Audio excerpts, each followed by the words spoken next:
If you want to see a man truly break, watch him kneel before the woman society told him he could never deserve. I'm going to tell you a story about a marriage that began with a contract and ended with something far more dangerous. Stay until the end, because what Clara Whitmore discovered on her wedding night wasn't just a man behind the mask. It was a truth that would either destroy her or set her free. The morning of Clara Whitmore's wedding arrived without fanfare. No church bells, no flower arrangements that cost more than a carriage. Just the raw November wind scraping against the windows of her father's crumbling townhouse in the East End, where the wallpaper peeled like dead skin and the servants had been let go months ago. She stood before a cracked mirror in her bedroom, fastening the buttons of a cream-colored dress that had belonged to her mother. It wasn't a wedding gown. It was practical, honest, the kind of dress you wore when you understood exactly what you were trading and refused to pretend otherwise. Her younger sister Emma sat on the edge of the bed, twisting a handkerchief between her fingers. "You don't have to do this," Emma whispered. Clara met her sister's eyes in the reflection. "Yes, I do. He's old enough to be your father. He's 39. That's hardly ancient. He's a monster, Clara. Everyone says so. They say he drove his first wife to madness. They say he locked her in the East Wing until she—" "Stop!" Clara's voice cut clean through the room. "Don't repeat gossip like it's gospel." Emma's face crumpled. "Then why are you marrying him?" Clara turned from the mirror. "Because father gambled away everything we had. Because the creditors are coming for this house next week. Because you're 17 and deserve a season without having to sell yourself to the first man who'll pay off our debts." The words landed heavy. Emma looked down at her lap. "What about what you deserve?" she asked quietly. Clara had no answer for that. She'd stopped thinking about what she deserved around the same time she'd started counting the days until the bailiffs arrived. A knock echoed from downstairs. The carriage had arrived. The Duke of Ashcombe did not attend his own wedding. Clara stood in the small chapel beside his solicitor, a thin man named Mr. Pemberton, who smelled like pipe tobacco and spoke in the clipped, efficient tones of someone who'd done this before. The ceremony lasted 11 minutes. There were no guests, no vows exchanged, just signatures on parchment and a gold ring that felt too heavy on her finger. "His Grace sends his apologies," Pemberton said as he gathered the documents. "He was detained by urgent business on the estate." Clara almost laughed. Her husband couldn't even be bothered to show up. "When does he expect me?" "This evening. The carriage will take you directly to Ashcombe Manor. And if I refuse?" Pemberton's expression didn't change. "Then you'll be the Duchess of Ashcombe, who abandoned her post on her wedding day. I suspect that would make for interesting conversation in the drawing rooms." He was right, of course. She'd already signed her name. The deal was done. The carriage ride north took 6 hours. Clara watched the city fade into countryside. Then countryside into something wilder, dense forests and rolling hills that seemed to swallow the light. By the time they reached the estate, the sun had set completely, leaving only the pale glow of a winter moon. Ashcombe Manor rose from the landscape like something carved from stone and spite. It was enormous, brutal in its architecture, all sharp angles and dark windows. No warm lights in the parlor, no servants waiting at the entrance, just cold, indifferent silence. The carriage stopped. The driver opened the door without a word.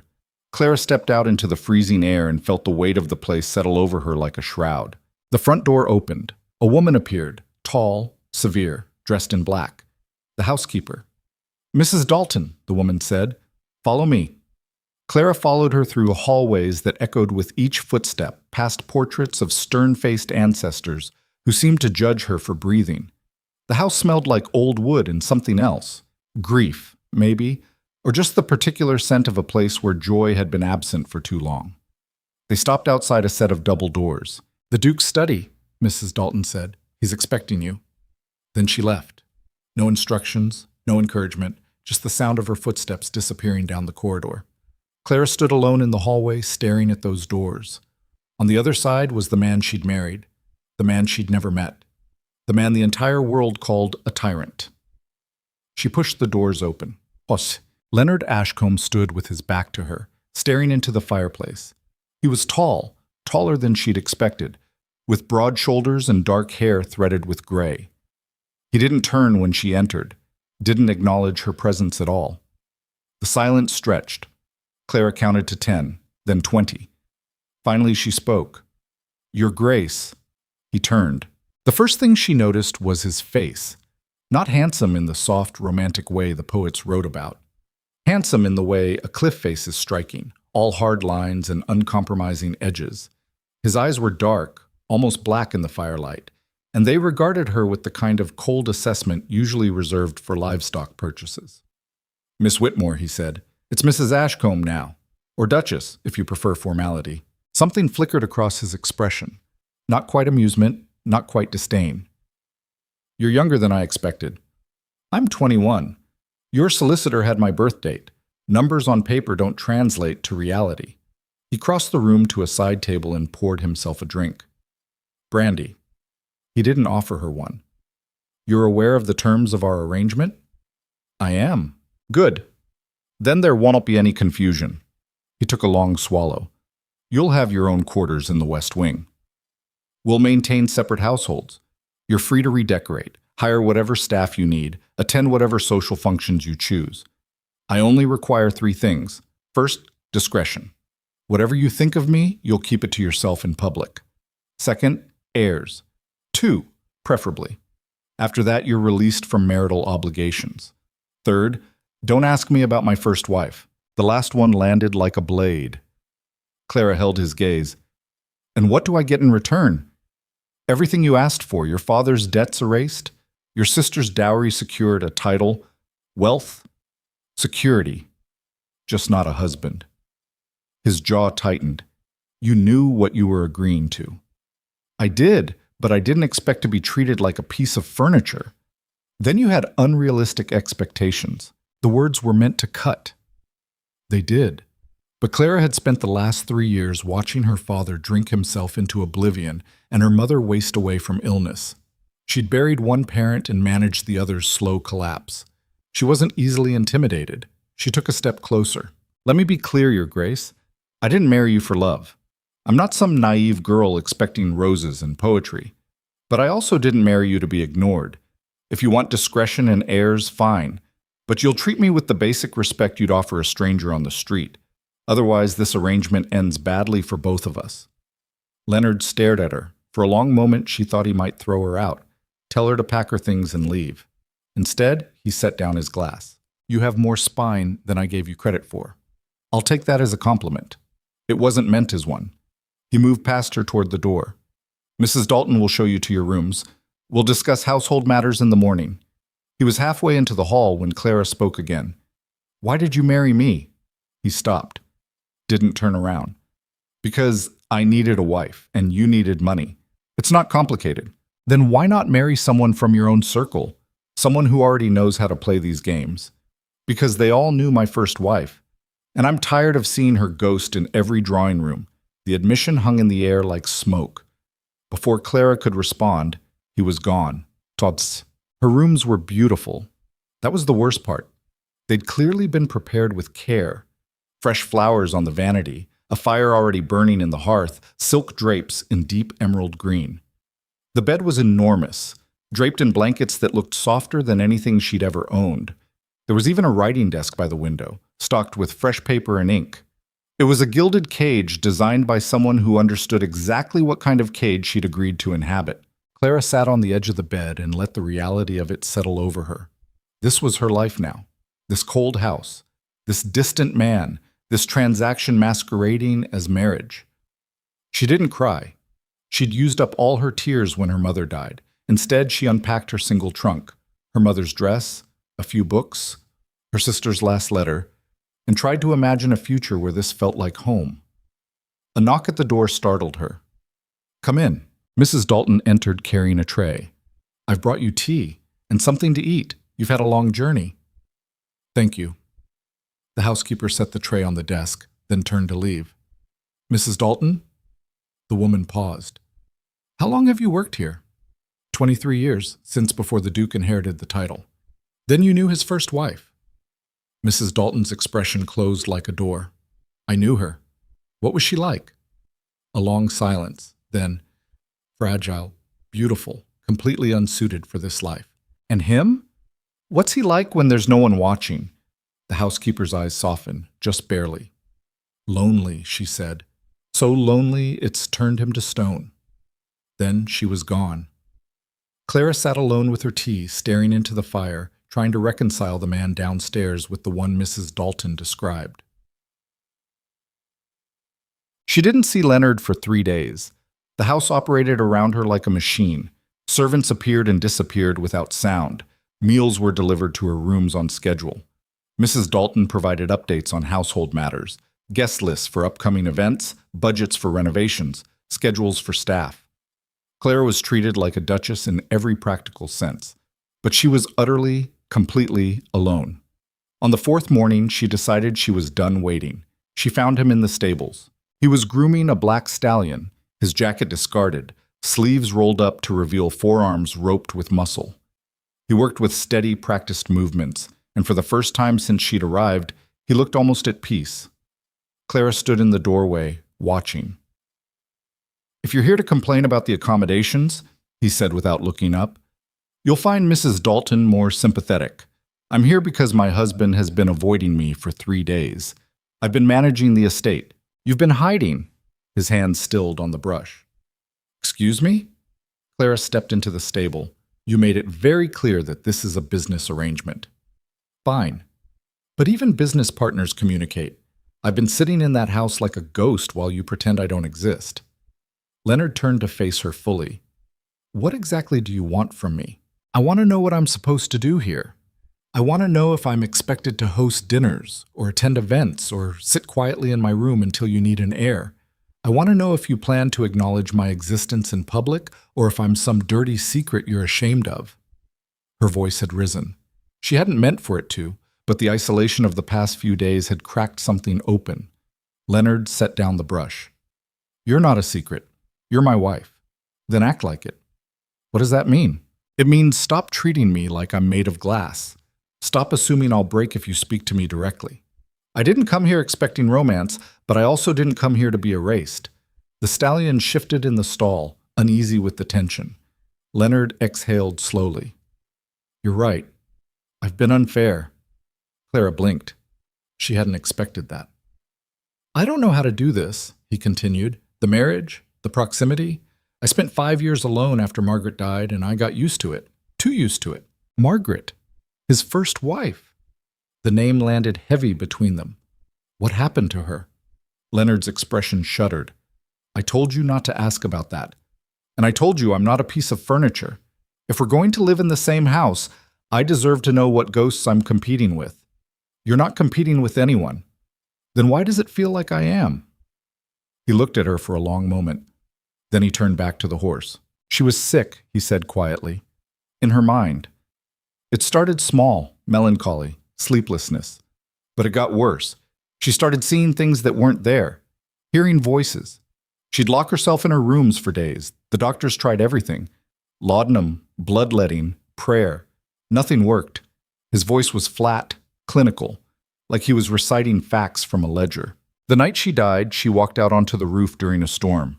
I found her standing on the edge. I tried to talk her down, but she wouldn't listen. She said I'd trapped her in a prison, that she'd rather die than spend another day as my wife." Clara's breath caught.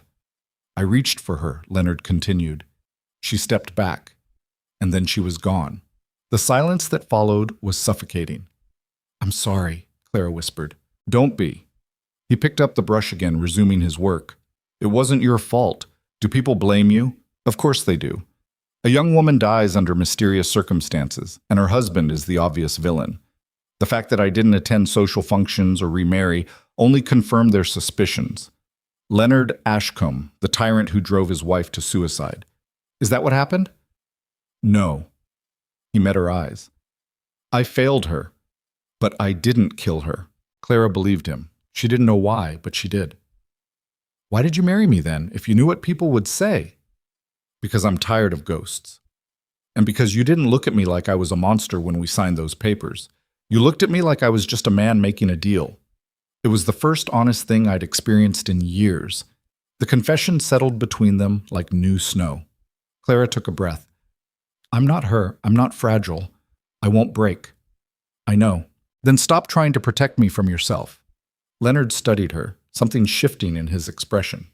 "All right, no more avoiding you. Good. But I'm still not sharing my rooms.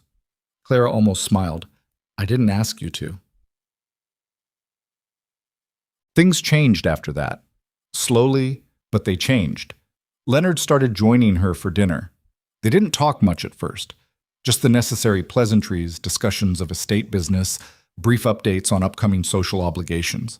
But gradually, the silences between them became less hostile, less like walls and more like pauses.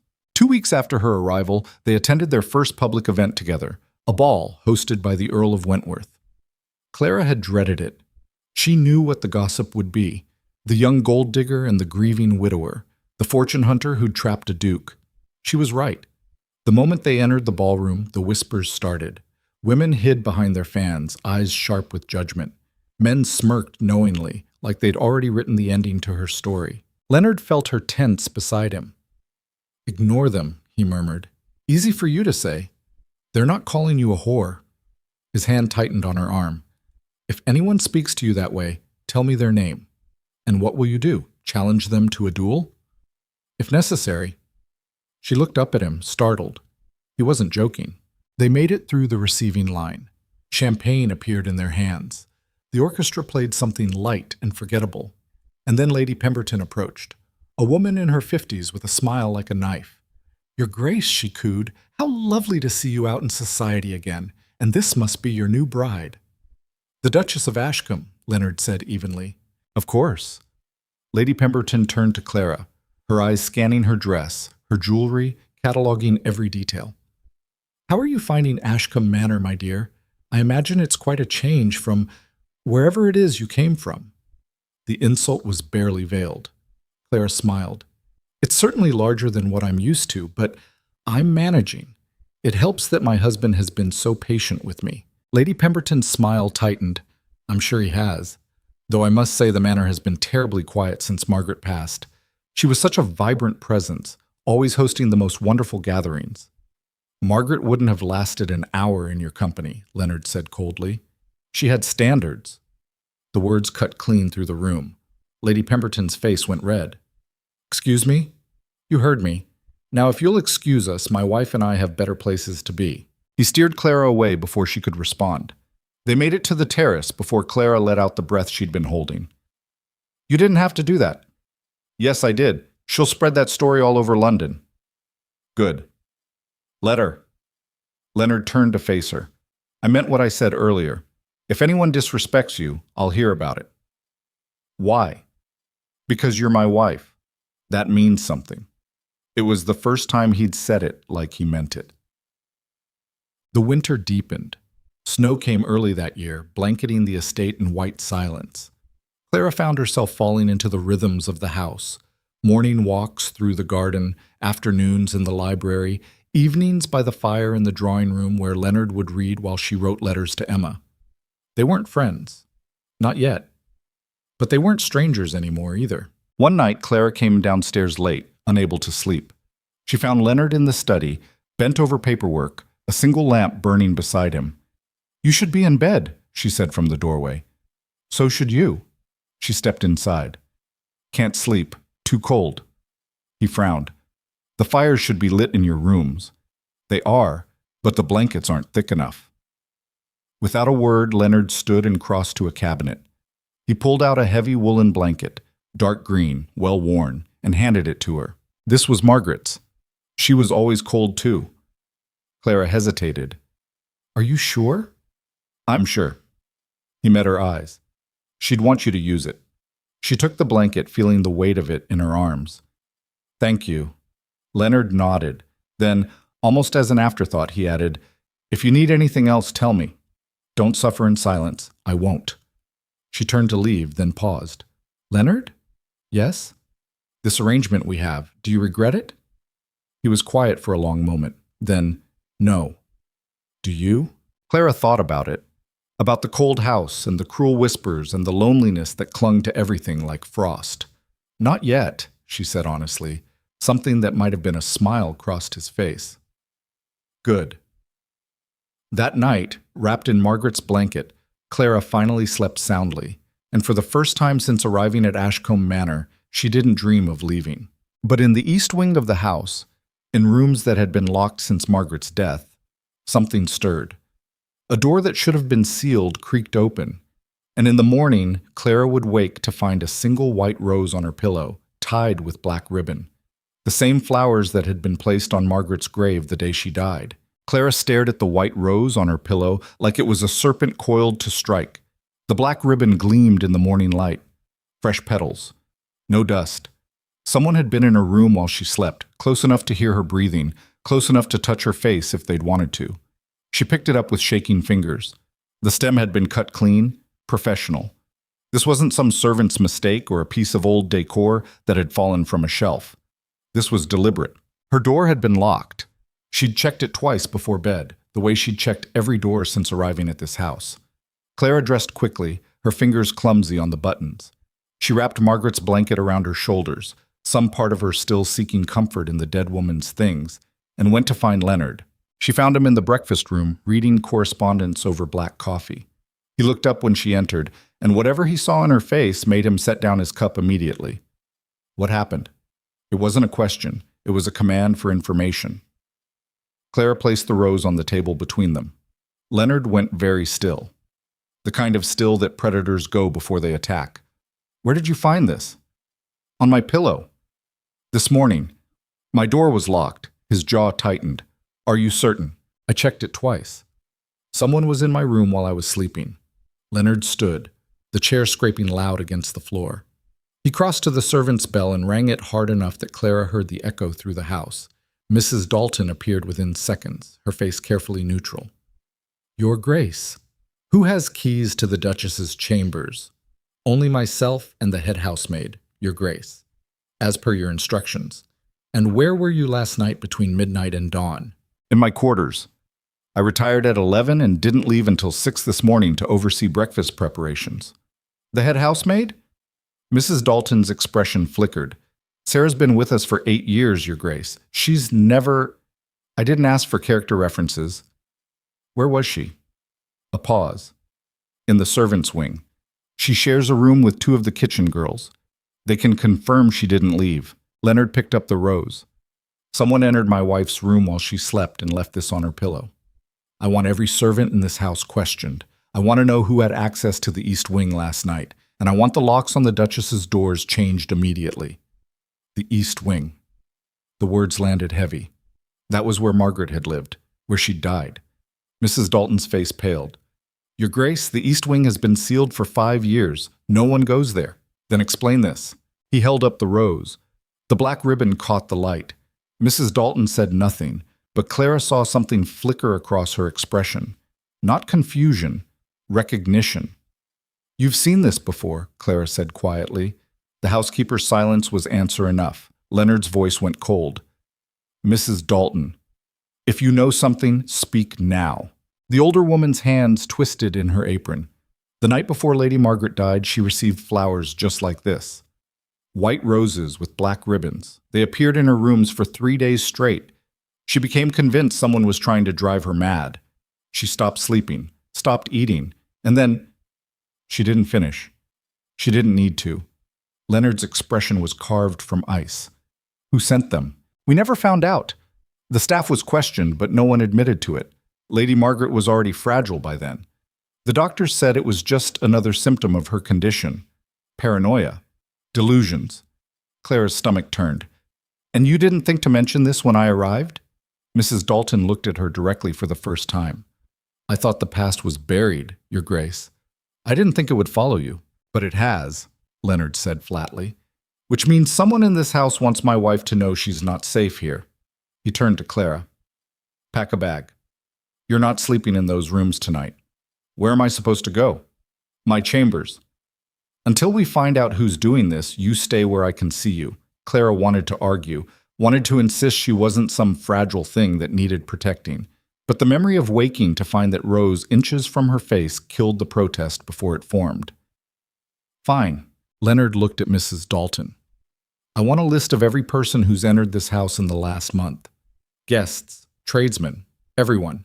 And I want it by noon. Yes, Your Grace. And Mrs. Dalton, if I find out you've been withholding information to protect someone's reputation, you'll be gone by evening. The housekeeper's face went white. She curtsied and left without another word. Clara waited until they were alone. You think someone on the staff is doing this? I think someone wants you to believe you're going mad the same way Margaret did. Whether that's a servant with a grudge or something else entirely, I don't know yet, but I'm not taking chances. What if it's not a person? What if it's... Don't. His voice cut sharp. Don't start believing in ghosts. That's how they win. They, not it. He was still thinking in terms of human enemies. Clara wasn't so sure anymore. She went back to her rooms to pack, and this time Leonard came with her. He stood in the doorway while she gathered her things, his eyes scanning every corner like he expected someone to materialize from the shadows. When she opened the wardrobe, she found another rose. This one tucked between her dresses, the black ribbon tied in a perfect bow. Clara's hand shook as she pulled it out. Leonard was beside her in 2 strides. He took the rose, examined it with cold precision, then crossed to the fireplace and threw it in. They both watched it burn. Pack faster, he said. Leonard's chambers were in the south wing, as far from the east as the house allowed. The rooms were larger than Clara's had been, masculine, sparse, with dark wood furniture and heavy curtains that blocked out most of the light. There was a sitting area, a study, and a bedroom dominated by a 4-poster bed that could have fit 4 people comfortably. Clara set her bag down, suddenly aware of how intimate this was. She'd been in his presence for weeks now, but always with space between them. Rooms, hallways, the careful distance of a business arrangement. Now there was just a bed and the understanding that they'd be sharing these walls until the threat was dealt with. I'll sleep in the study, Leonard said, reading her hesitation. You take the bedroom. That's not necessary. It is. He was already moving to gather blankets from a chest. This isn't about proximity. It's about safety. The study has a clear line of sight to the bedroom door. If anyone tries to enter, I'll know. Clara watched him make up a makeshift bed on the leather sofa. The Duke of Ashcombe, one of the wealthiest men in England, preparing to sleep on furniture because his wife was being terrorized by white roses. Thank you, she said quietly. He paused. Don't thank me for doing the bare minimum. It's not the bare minimum. You could have dismissed this as hysteria. Most men would have. I'm not most men. And you're not hysterical. He met her eyes. Someone is trying to frighten you. I intend to find out who and make them regret it. The certainty in his voice was almost comforting. Almost. That night, Clara lay awake in Leonard's bed, staring at the ceiling and trying not to think about Margaret, about whether the dead woman had lain in this same bed, staring at these same shadows, feeling the walls close in. She must have made some sound because Leonard appeared in the doorway. Can't sleep? Clara sat up. Every time I close my eyes, I see that rose. He stepped into the room, keeping a respectful distance. It's designed to do that, to make you afraid in your own home. Don't give them the satisfaction. Easy to say. I know. He was quiet for a moment. When Margaret was at her worst, I used to sit with her until she fell asleep. She said the silence was louder than screaming. Clara understood that. The house was too quiet, like it was holding its breath. Will you stay? The words came out before she could stop them. Just until I fall asleep. She expected him to refuse, to remind her of the boundaries they'd established. Instead, he pulled a chair to the side of the bed and sat. I'll be here. Clara lay back down, pulling the blankets to her chin. The presence of another person, solid, real, breathing, made the darkness less oppressive. Tell me something, she said. Something true. Like what? Why you really stopped attending social functions after Margaret died? Leonard was silent for so long she thought he wouldn't answer. Then, because I couldn't stand the way they looked at me, like I was a curiosity, a tragedy. Everyone wanted to know the details, how she'd died, what I'd said, whether I'd tried to stop her. They turned her death into entertainment, so I stopped giving them the show. Did you love her? I tried to. She deserved someone who could. But I was 28 and arrogant and thought I could fix her with enough patience. By the time I realized she didn't need fixing, she needed help I couldn't provide. It was too late. His voice carried the weight of old guilt, the kind that didn't fade with time. You couldn't have saved her, Clara said. Maybe not, but I could have tried harder to understand her instead of trying to solve her like she was a problem to be managed. The honesty cut through the dark. Clara's eyes grew heavy. The last thing she remembered was the sound of Leonard's breathing, steady and even, and the knowledge that for tonight at least, she wasn't alone. Mom. The interrogations began at dawn. Leonard questioned every servant personally. He was methodical, precise, giving nothing away in his expression. Clara watched from the study, seeing the way people flinched when he spoke, the way his silence was more terrifying than any threat. By midday, they had nothing. No one admitted to entering her rooms. No one had seen anything unusual. The head housemaid wept through her entire interview, swearing on her mother's grave that she'd never betray the household. Either someone's lying, Leonard said when they were alone again, or we're dealing with someone who knows this house well enough to move through it unseen. Like who? He didn't answer immediately. Then, there's a network of servants' passages built into the walls. Most of them haven't been used in decades. But they're still there, show me. Leonard led her through the house to a section of paneling in the library. He pressed something Clara couldn't see, and a section of wall swung inward, revealing a narrow passage thick with dust and cobwebs. These run throughout the manor, he said, mostly between the main rooms and the servants' quarters. The old Duke had them installed so the staff could move without being seen by guests. Clara peered into the darkness. Does anyone still use them? Not that I'm aware of. But if someone wanted to access your rooms without being noticed, this would be how. We need to check them. All of them. Leonard looked at her. That will take days.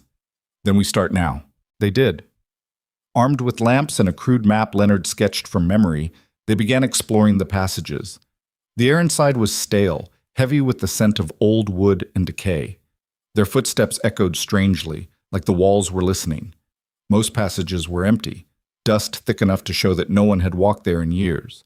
But when they reached the section behind the east wing, they found footprints, fresh ones. Leonard crouched, examining them. Small. Could be a woman or a young man. Clara's skin prickled. The prints led deeper into the passage, toward the sealed rooms where Margaret had lived. We should turn back, she said. No. We finished this. They followed the footprints to a door Clara recognized, the entrance to Margaret's old chambers. It was locked, but the dust around the handle had been disturbed recently. Leonard produced a key ring and tried several before finding one that fit. The lock turned with a shriek of metal on metal. The door swung open. Margaret's rooms were exactly as she'd left them. Furniture covered in white sheets, curtains drawn, the air thick with abandonment. But on the vanity, fresh and grotesque, sat a vase full of white roses tied with black ribbons. Dozens of them. Clara's breath stopped. Leonard moved through the room with controlled fury, checking corners, looking for any sign of who'd been there. He found more roses on the bed, on the writing desk, scattered across the floor like some sick parody of romance. This is a message, he said flatly. What kind of message? That whoever's doing this knows about Margaret, knows how she died, and wants you to follow the same path. Clara wrapped her arms around herself. Why? What did I do? You married me. That's enough. Leonard crossed to the vanity and swept the roses onto the floor with one violent motion. Glass shattered, water spread across the hardwood. He stood there breathing hard, and Clara saw something in him that frightened her, not because it was violent, but because it was barely controlled. When he spoke again, his voice was deadly quiet. I failed Margaret because I didn't understand what was happening until it was too late. I won't make that mistake with you. I'm not her. I know. His eyes met hers. You're stronger. That's why I chose you. But strength won't protect you if someone's determined to break you. Then what will? Me. The word hung between them like a vow. They sealed the passages that night. Leonard hired men from the village, people with no connection to the household staff, and had them brick up every entrance they could find. It took 3 days of constant work, but by the end, the hidden network was inaccessible. The roses stopped. For a week, there was peace. Clara began to relax, to sleep without startling awake at every sound. She and Leonard fell into a new rhythm, still separate in most ways, but bound by the shared experience of being hunted in their own home. Then the invitations started arriving. The winter season was beginning. Every noble family in England was hosting balls, dinners, gatherings designed to showcase wealth and power, and every single one wanted the Duke and Duchess of Ashcombe in attendance. We should decline, Clara said, reading through the stack of embossed cards. We can't. Leonard was reviewing estate accounts at his desk. If we hide, it confirms every rumor about us. We need to be seen, together, stable. I'm not stable. I'm terrified someone's going to leave flowers in my soup. A ghost of a smile crossed his face. I'll check your soup personally. This isn't funny. I know. He set down his pen. But hiding won't solve this. Whoever's targeting you wants you isolated and afraid. The best way to fight that is to refuse to disappear. He was right. Clara hated that he was right. Fine. But if Lady Pemberton so much as looks at me wrong, I'm throwing wine in her face. Fair enough. They attended the Earl of Wentworth's winter ball first. Clara wore emerald silk that matched her eyes and jewelry Leonard had given her without ceremony the night before. Diamonds that had belonged to his mother, not Margaret. A deliberate choice. The ballroom went silent when they entered. Clara felt every eye on her, cataloging every detail. The whispers started immediately. She caught fragments: young, gold digger, replacement, poor Margaret, and her spine stiffened. Leonard's hand found the small of her back. Steady. They made it through the receiving line. Champagne appeared. The orchestra played. And then the jackals descended. Lady Pemberton was first, her smile sharp as broken glass. Your Grace, how wonderful to see you both. I was just telling the Marchioness about your lovely home. Though I must say, I was surprised to hear you've been doing renovations. I thought Margaret's rooms were meant to be left as a memorial. The implication was clear. Clara was erasing the first wife's memory. Before Clara could respond, Leonard spoke. My first wife is buried in the family crypt with full honors. That's her memorial. The East Wing is being converted into a music room for the Duchess. Margaret would have approved. She loved music. The lie was smooth as silk. Lady Pemberton's smile tightened. Of course. How modern of you. She drifted away, already whispering to her companions. More vultures circled. Lord Hastings, who made a pointed comment about May-December marriages. The Dowager Countess of Bristol, who asked Clara if she found the age difference challenging. Each barb designed to draw blood without being overt enough to warrant direct confrontation. Clara endured it with gritted teeth. This was the price of the title. This was what she'd signed up for. Then Marcus Ashcombe arrived.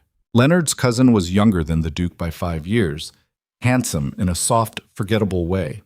He had the kind of charm that came from never being told no.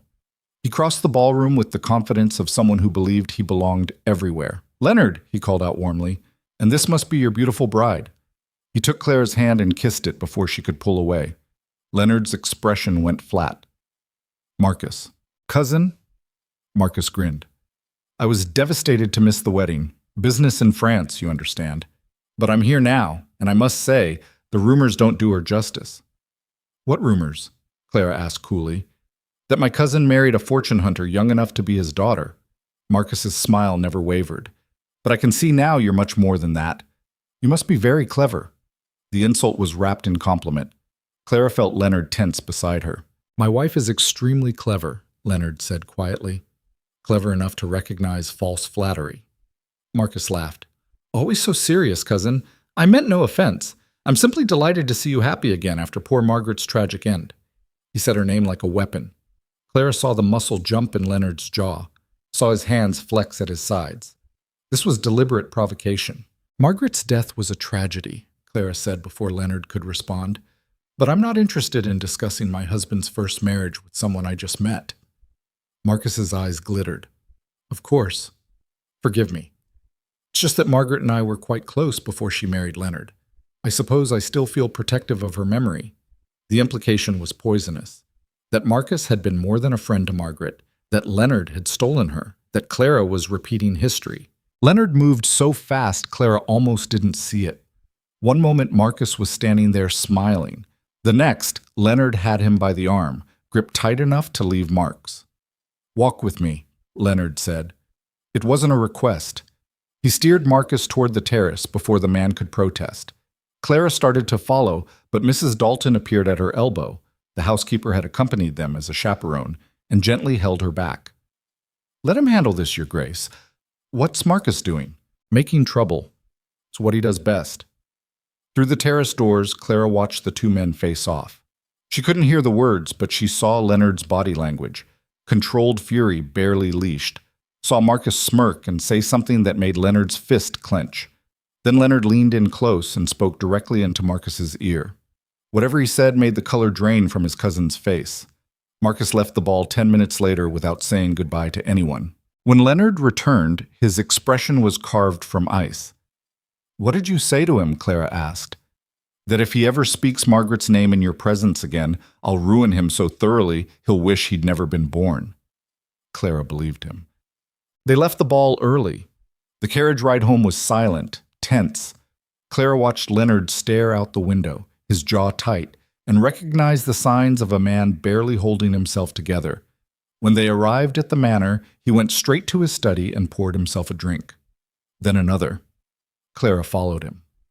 "Talk to me." "There's nothing to say." Marcus knew Margaret. "That's not nothing." Leonard drained his glass.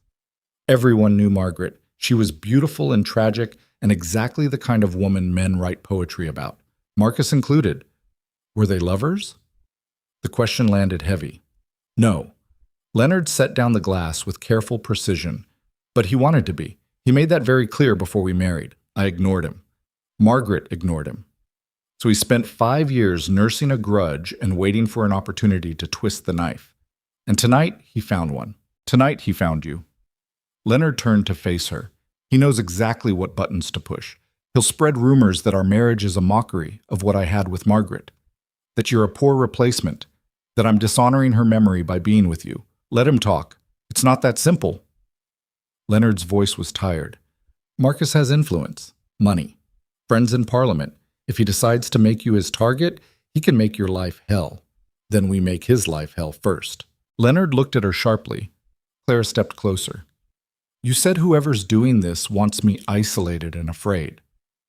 Marcus wants the same thing. So we don't give him the satisfaction. We show everyone that this marriage is solid, that I'm not going anywhere. And how exactly do we do that?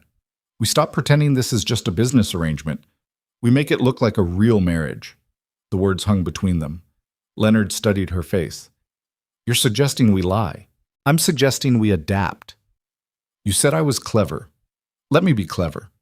We attend every event together. We touch in public. We smile at each other like we're actually fond of each other instead of tolerating each other. We give them a story so convincing they forget to look for cracks. And in private, nothing changes. But out there, we're a united front. Leonard was silent for a long moment. Then, you do that? Pretend to care about me for the sake of appearances? Clara met his eyes. I'm not sure I'd be pretending. The admission surprised them both. Leonard's expression shifted, something raw and unguarded flickering across his features before he locked it down again. All right, he said quietly. We try it your way. The transformation was gradual but deliberate. They began appearing together at every social function. Leonard's hand would rest on Clara's waist with possessive ease. She'd lean into him when they spoke to others, her fingers finding his arm naturally. They'd exchange glances across crowded rooms, small, intimate moments that spoke of shared understanding. It was all performance, carefully choreographed, but somewhere along the way the lines blurred. Clara found herself seeking his presence when she was anxious. Leonard started asking her opinion on estate matters. They fell into the habit of sharing late-night tea in the study, talking about everything and nothing until the fire burned low. The tone noticed. The whispers changed. Instead of mockery, there was grudging respect. Instead of scandal, there was fascination. The cold duke had thawed. The fortune hunter had won his heart. It was a story too good not to believe. But Marcus wasn't finished. 3 weeks into their campaign of respectability, Clara received a letter. Plain envelope, no return address. She opened it in the privacy of Leonard's chambers. Inside was a single sheet of paper with 3 lines written in elegant script. Ask your husband what really happened the night Margaret died. Ask him why he was in the village when she fell. Ask him who he was with. Clara's hand shook as she read it, and read it again. Leonard found her sitting on the bed, staring at the letter like it might catch fire. What is it? She handed it to him without speaking. His expression went cold, then colder. This is Marcus's work. Is it true? Leonard looked at her. Is what true? Were you in the village the night Margaret died? The pause before he answered told her everything. Yes. Clara's heart sank. Who were you with? A doctor. I was trying to find someone who could help Margaret. She'd been getting worse, and the physicians in London said there was nothing more they could do. I heard about a specialist in the village, someone who'd worked with patients like her. I went to convince him to come to the manor. Did he come? No. He said Margaret was beyond his help. By the time I got back, she was already on the roof. The guilt in his voice was crushing. Clara stood and crossed to him. You didn't kill her. I left her alone when she needed me most. You were trying to save her. I was running away. Leonard's voice cracked. I couldn't stand watching her destroy herself anymore. So I left, and she died, and every single person who whispered that I drove her to it was right. The confession broke something open between them. Clara took his face in her hands, forcing him to look at her. You didn't drive her to anything. She was sick, and you did everything you could. It wasn't enough. It never is, but that doesn't make you a monster. His eyes searched hers, desperate and lost. Then Clara did something she'd promised herself she wouldn't do, something that crossed every boundary they'd established. She kissed him. It was meant to be comfort, reassurance, but the moment their lips touched, everything changed. Leonard went rigid with shock. Then his hands were in her hair, and he was kissing her back with 5 years of loneliness and hunger and need. They broke apart, breathing hard. Clara, Leonard started. Don't apologize. Don't tell me this was a mistake. It wasn't a mistake. His voice was rough. But it changes everything. I know. We can't go back. I don't want to. Leonard stared at her like she was something impossible. Then he kissed her again, slower this time, deliberate. And Clara understood with perfect clarity that they'd just crossed a line there was no retreating from. The arrangement was over. The marriage had begun. And somewhere in the shadows of Ashcombe Manor, someone was watching, waiting for the perfect moment to destroy them both. The kiss changed everything, and Leonard knew it the moment he pulled away from Clara's lips and saw the way she looked at him, like he was a man worth saving instead of a title worth enduring. They stood in the dim light of his chambers, breathing hard, the space between them charged with something neither of them knew how to name. 5 years of careful isolation, shattered in a single moment of weakness. Or maybe it wasn't weakness at all. Maybe it was the first honest thing either of them had done since signing those papers. We should talk about this, Leonard said. Clara's hand was still on his chest. About what? About how we just destroyed our own arrangement? About how everything we agreed to doesn't matter anymore? It matters. Does it? She stepped back and he felt the loss of her warmth like a physical blow. Because I'm not sure I can go back to pretending this is just business. Not after that. I don't want you to. The admission hung between them like exposed wire. Then what do you want? Leonard looked at her, really looked at her, and saw the woman who'd walked into his life with nothing but debts and determination, who'd faced down society's cruelty without flinching, who'd somehow made this cold house feel less like a mausoleum. He saw the future he'd convinced himself he didn't deserve. You, he said simply. I want you. Clara's eyes searched his face for the lie, the escape clause, the inevitable betrayal. She didn't find it. Then have me. She kissed him again, and this time there was no hesitation, no careful distance. Just need and hunger and the reckless certainty that they were both falling into something they couldn't control. They didn't make it to the bed, didn't make it past the desperate press of bodies against the wall, hands searching, mouths claiming.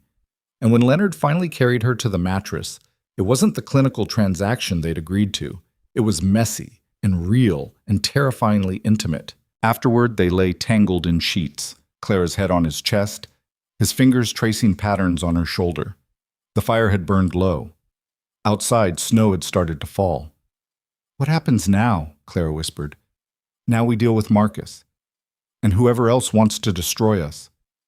He felt her tense. Do you think Marcus sent the roses? Leonard had been asking himself the same question. I think Marcus is capable of anything if it serves his interests. But the roses started before he showed up at the ball. Someone else planted that seed. Who? I don't know. But we're going to find out. He said it with more certainty than he felt. Because the truth was, Leonard had enemies. Years of ruthless business dealings, political maneuvering, and social isolation had left a trail of people who'd be happy to see him suffer. Narrowing down the list would take time they might not have. Clara's breathing had evened out. She was asleep, exhausted from weeks of fear and the weight of what they'd just done. Leonard stayed awake, watching the shadows move across the ceiling, and wondered if he'd just made the best decision of his life or signed her death warrant. He got his answer 3 days later. The scandal broke like a dam bursting. It started with whispers at Lady Hastings' luncheon. Clara wasn't there, but Mrs. Dalton heard it from a maid whose cousin worked in the Hastings household. By evening, it had spread through every drawing room in London. The Duchess of Ashcombe was not the innocent victim she pretended to be. She was a manipulator who targeted Leonard deliberately, seduced him with calculated precision, and was now bleeding his estate dry while carrying on an affair with his own cousin. The accusations were specific, detailed, backed by supposed evidence that Marcus had conveniently compiled and distributed through carefully chosen channels. There were forged letters supposedly written by Clara to Marcus, discussing their scheme. There were testimonies from servants who swore they'd seen Clara and Marcus alone together. There were financial records allegedly showing Clara making unauthorized withdrawals from estate accounts and funneling money to mysterious recipients. None of it was true. All of it was believable enough to stick. Leonard found out when Lord Wentworth arrived at the manor unannounced, his face grim. "We need to talk," Wentworth said without preamble. "Privately." They went to the study. Leonard poured whiskey with steady hands while Wentworth paced. "How bad is it?" Leonard asked. "Bad. The entire ton is talking. Marcus has been making the rounds, playing the concerned cousin trying to protect the family name. He's built a narrative that's damn near airtight. Clara's being framed." "I believe you. But belief doesn't matter when half of London's elite thinks your wife is a fortune hunter who's making a fool of you. Let them think what they want." Wentworth stopped pacing. "Leonard, they're calling for you to annul the marriage. They're saying she's unfit to be a duchess. If you don't act, the scandal will destroy both of you. Then it destroys both of us." Leonard's voice was flat. "I'm not throwing her to the wolves because Marcus manufactured a lie. Even if staying silent ruins your reputation, your political connections, your business interests?" "Yes." Wentworth stared at him like he'd announced plans to burn down Parliament. "You love her." It wasn't a question. Leonard didn't answer. Didn't need to. "Christ," Wentworth breathed. "You actually love her. Does it matter? It's the only thing that does.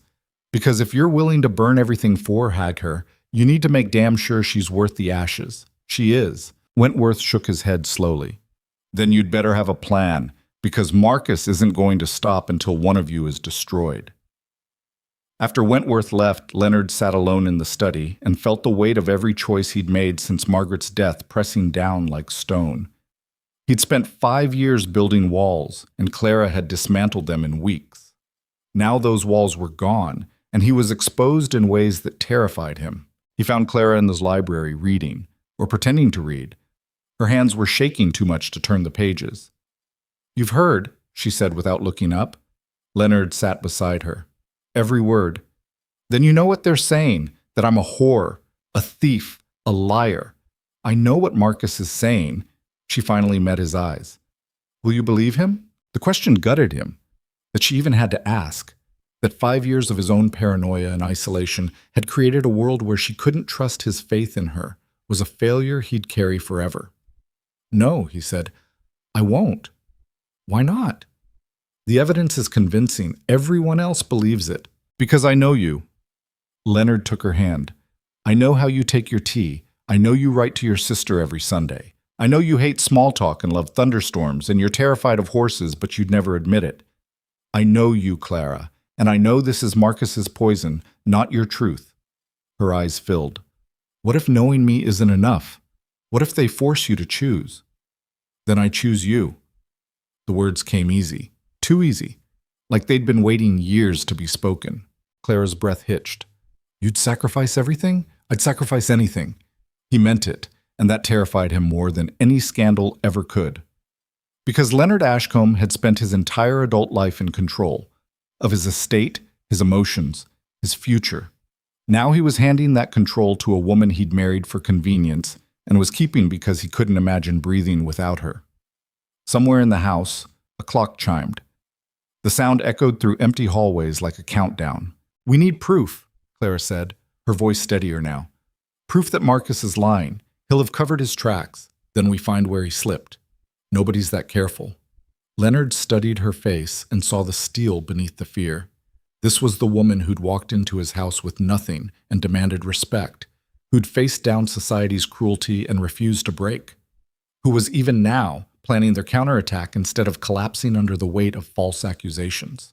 He'd married her thinking she needed protection. He was starting to realize she might be the one protecting him. They worked through the night, combing through every detail of Marcus's accusations. Clara read the forged letters with clinical precision, pointing out inconsistencies in the handwriting, anachronisms in the dates. Leonard cross-referenced the financial records and found discrepancies that proved they'd been altered. But proof of forgery wasn't enough. They needed motive. They needed to show why Marcus would orchestrate something this elaborate. The answer came from an unexpected source. Mrs. Dalton knocked on the study door at 3 a.m. Leonard almost sent her away until he saw her expression. Your Grace, there's something you need to see." She handed Leonard a letter, old, yellowed with age, sealed with wax that had cracked decades ago. "I found it in the East Wing," Mrs. Dalton said quietly, "behind one of the loose panels. I think Lady Margaret hid it there before she died." Leonard broke the seal and read. His face went white. "What is it?" Clara asked. He handed her the letter without speaking. It was from Margaret, written 2 days before her death, addressed to Leonard but never delivered. The words were shaky, disjointed, the writing of someone barely holding on to sanity, but the message was clear. "Marcus came to me again today. He says you don't love me, that you married me for the estate, that he would have cherished me the way you never could. He brings me flowers, white roses with black ribbons, and says they're a symbol of mourning for what we could have been. I know he's trying to poison me against you, but the flowers keep appearing no matter how many times I burn them. He has keys to the house. He knows the servants' passages. He wants me to believe I'm going mad, so I'll run to him for comfort.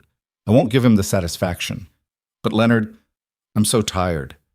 So tired of fighting him, of fighting myself. If something happens to me, know that it wasn't you who failed me. It was him. It was always him." The letter ended there. No signature. Just the desperate scrawl of a woman who knew she was drowning. Clara's hands shook as she lowered the paper. "Marcus killed her." "Not directly," Leonard said. His voice was hollow. "He drove her to it, slowly, deliberately. He made her believe she was losing her mind so she'd be vulnerable. And when I left that night to find help, he probably thought she'd finally break and turn to him. Instead, she chose the roof." "Why would he do that?" Leonard's laugh was bitter. "Because Margaret was supposed to be his. I stole her when I proposed. Marcus has spent every day since punishing me for it, first by destroying her, now by trying to destroy you." The pieces fell into place with sickening clarity. The roses, the campaign of terror designed to isolate Clara and make her doubt her own sanity.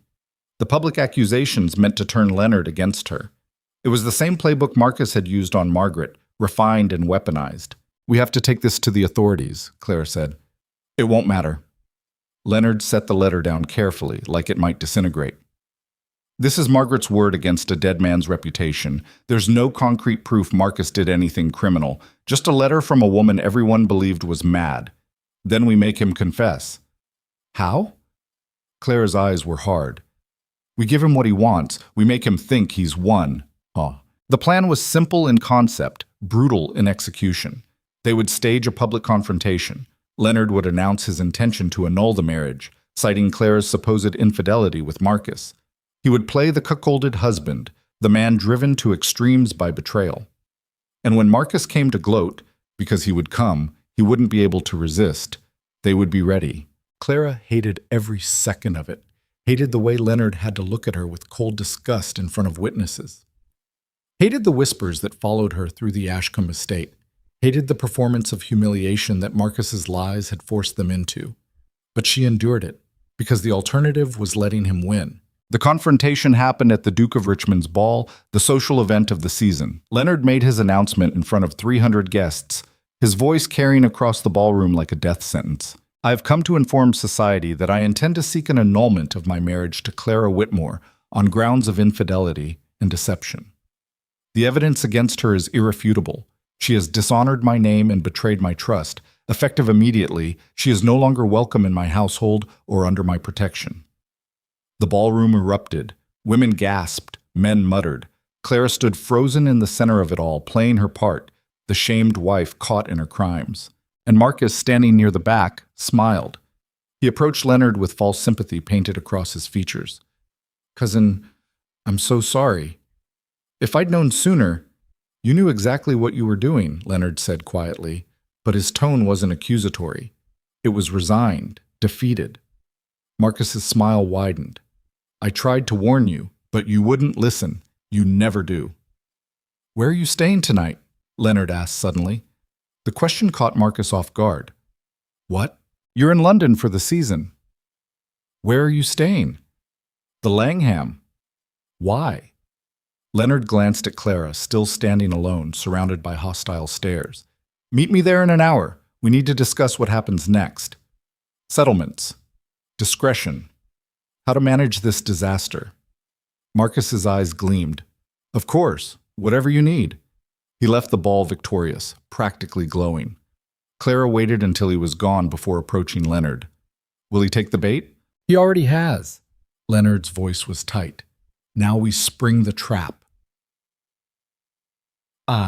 The Langham Hotel was one of London's finest, all marble and gaslight and old money. Marcus had booked the best suite because of course he had. He was celebrating. Leonard arrived at the appointed time, alone. Or seemingly alone. In reality, Clara was already inside the suite, hidden in the adjoining room with a witness, Lord Wentworth, who'd agreed to help despite his misgivings. They'd bribed the hotel staff for access and set up where they could hear everything through the thin walls. Marcus greeted Leonard with brandy and false sympathy. "Terrible business, all of this, but you're better off without her." "Am I?" Leonard accepted the drink but didn't sip it. Of course, she was poison, just like Margaret was poison. The comparison was deliberate, calculated. Leonard set down his glass. "You knew Margaret well, didn't you?" "Very well." Marcus's voice took on a wistful quality. "She was extraordinary. Wasted on you, honestly. You never appreciated her the way she deserved. And how did she deserve to be appreciated? With patience, understanding, love." Marcus poured himself more brandy. "I could have saved her if you'd just let me." "Is that what you were doing?" "Saving her? I tried. But you kept her locked away. Isolated. You drove her mad with your coldness." Leonard's hands clenched. "I drove her mad? Who else?" "You ignored her, belittled her fragility, made her feel worthless. The flowers I sent were meant to show her someone still cared." There it was. The confession sliding out wrapped in justification. "The white roses," Leonard said carefully. "With black ribbons." "Yes." Marcus didn't even notice he'd admitted it. A reminder that someone was mourning what you'd destroyed. "And the keys to the house? The servants' passages?" Marcus paused, then laughed. "You didn't know about those?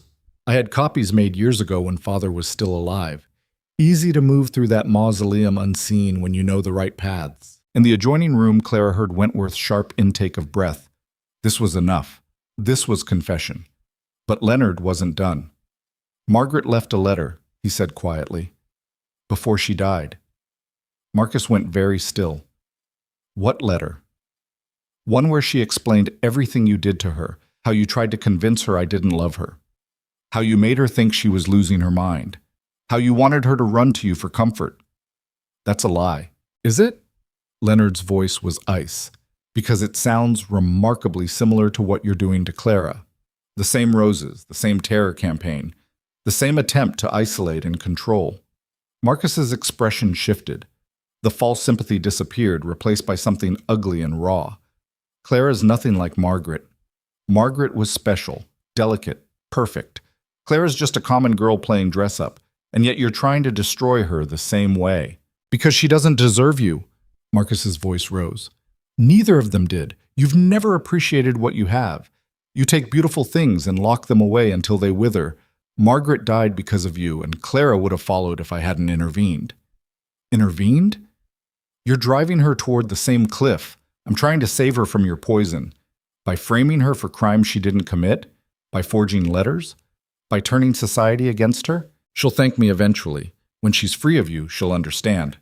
Marcus's eyes were wild now, all pretense gone. Just like Margaret would have thanked me if you hadn't kept her prisoner. Margaret threw herself off a roof because of you. The words cracked like gunfire. Marcus's face went purple. No, that was your fault. I loved her. I would have cherished her, but you married her out of spite. And when she realized what a mistake she'd made, you drove her to despair rather than let her go. I found your letters in her rooms, Leonard said. The ones you sent after we married, telling her I'd trapped her, that she'd never escape, that death was preferable to life as my wife. You whispered poison in her ear for months, and when she finally broke, you blamed me. Because it was your fault, Marcus was shouting now. If you just stepped aside, if you just let me have her, she didn't want you, she never wanted you. The silence that followed was deafening. Then Marcus smiled, slow and terrible. Neither did Clara, he said softly. Not at first, but she will. Once you're ruined and cast out, once she has nowhere else to turn, she'll see that I was trying to protect her all along. And she'll be grateful. Is that what you think? It's what I know. Marcus's confidence was absolute. I've already won, Leonard. The scandal's done. Your reputation's shattered. Parliament won't support you. Your business partners are already distancing themselves. Within a month, you'll be a ghost. And Clara will be free to make better choices. Like you? Like me. Leonard stood. You're right about one thing. This is over. He crossed to the adjoining door and opened it. Clara stepped out, Wentworth behind her. Both had heard everything. Marcus's face drained of color. What? You confessed, Clara said coldly, to terrorizing Margaret, to forging evidence against me, to orchestrating this entire nightmare. And we have a witness. Wentworth nodded. Every word, Marcus. Enough to destroy you in court and in society. Marcus looked between them, understanding dawning. This was a trap. Yes, Leonard said. It was. You can't prove anything. We can prove enough. The forged letters, the financial discrepancies, and now your own admission that you had access to the house and used it to torment Margaret. Combined with her letter, it paints a very clear picture. That letter proves nothing. It proves motive. It proves intent. And it proves you're a danger. Leonard's voice was deadly quiet. You're going to withdraw every accusation against Clara. You're going to leave England, and you're going to stay gone. Because if you don't, I'll take everything we have to the authorities and the press, and you'll hang for what you did to Margaret. Marcus's hand shook. You wouldn't. She was sick. Everyone knows she was sick. She was sick because you made her that way. And I'll make damn sure everyone knows it. They stared at each other across the suite. Years of hatred and jealousy and poisonous rivalry crystallizing into this single moment. Finally, Marcus laughed. It was a broken, desperate sound. You think you've won? You think exposing me will fix anything? Society already believes Claire's guilty. Your reputation's already ruined. Even if I disappear, you'll never recover from this. Maybe not, Leonard said, but neither will you. Marcus's smile faded. He looked at Clara with something that might have been longing or might have been hatred. It was hard to tell the difference. You could have had everything, he told her. Wealth, status, freedom. All you had to do was be smart enough to choose me over him. Clara held his gaze. I'd rather burn than let you touch me. Then burn, Marcus spat. Both of you, because that's all that's left. He grabbed his coat and stormed out, slamming the door hard enough to rattle the frame. The silence he left behind was suffocating. Clara felt Leonard's hand find hers, their fingers lacing together like a lifeline. Is it over? She asked quietly.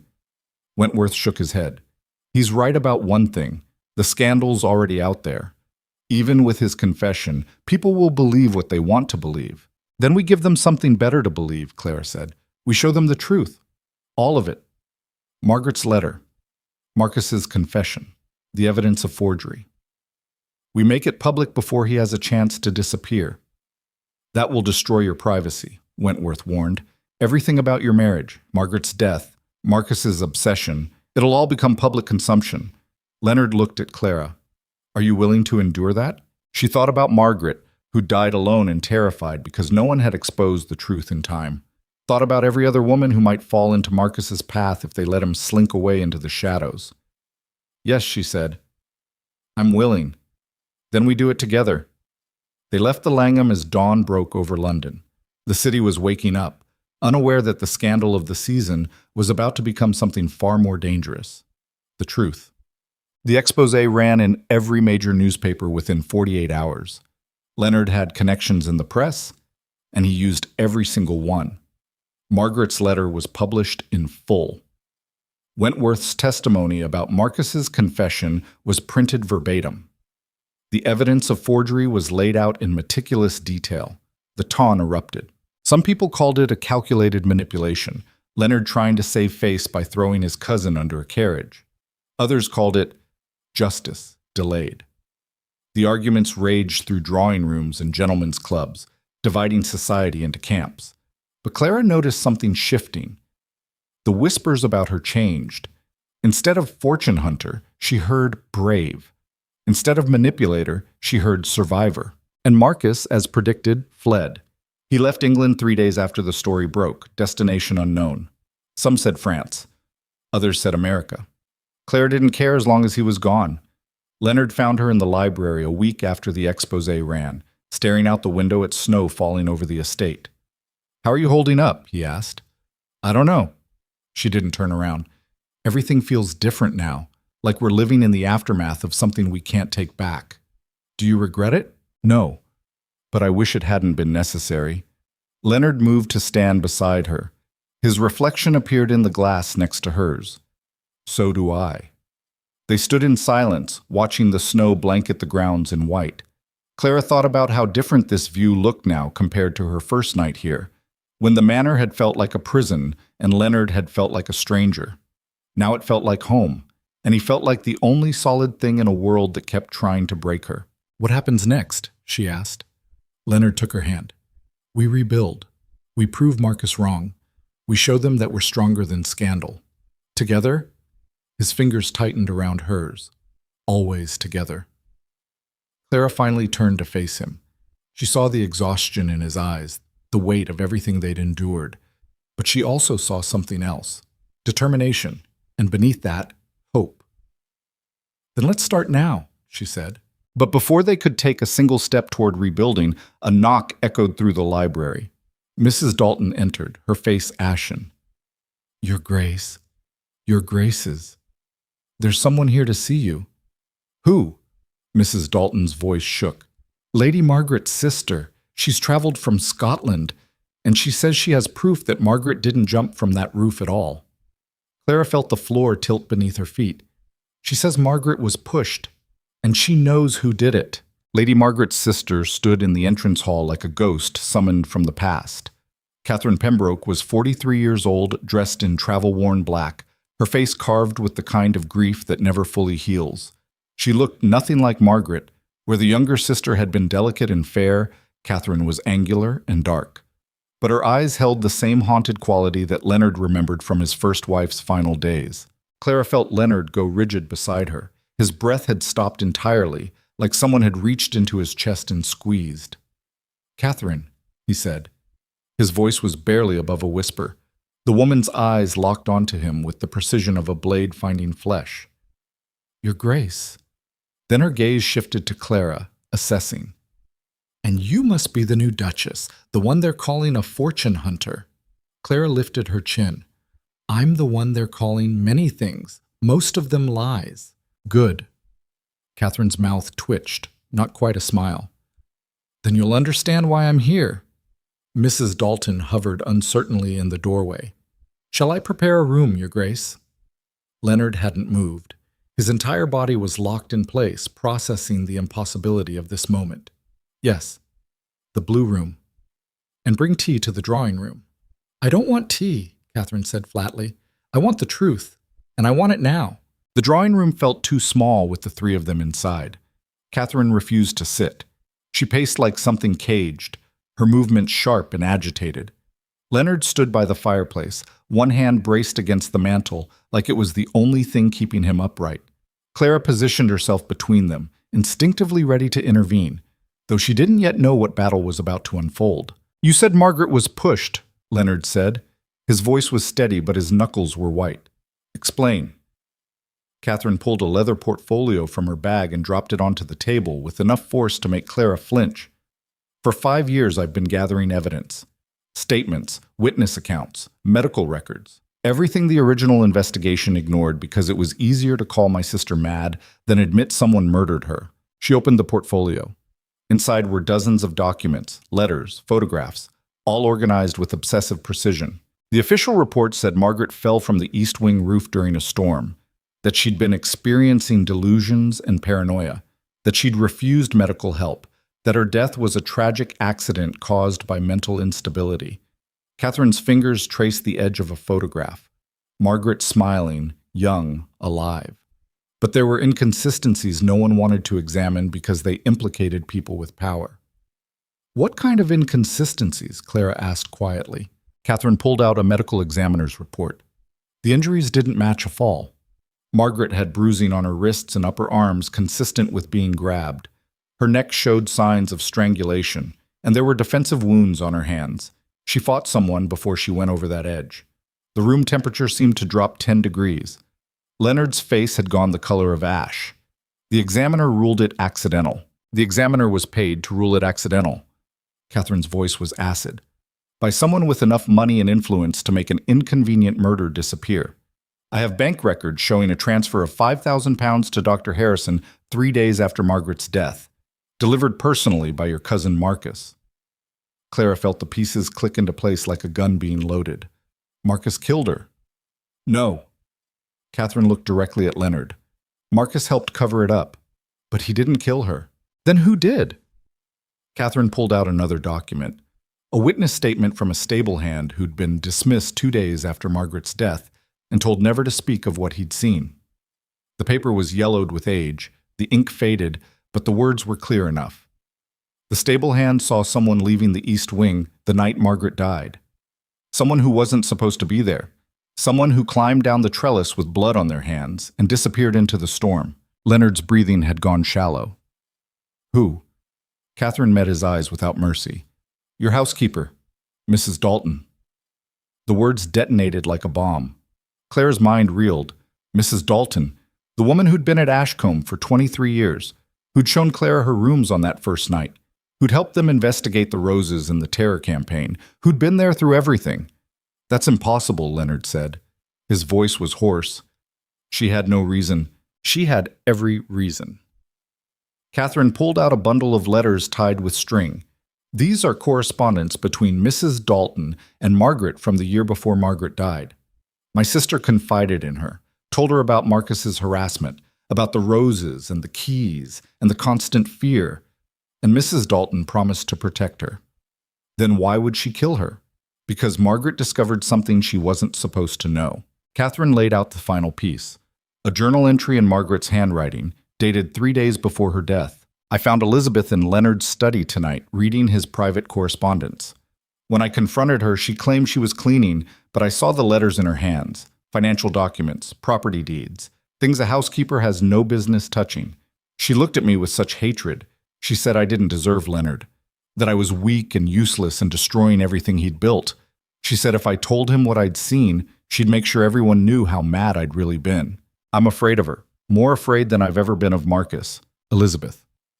Mrs. Dalton's first name.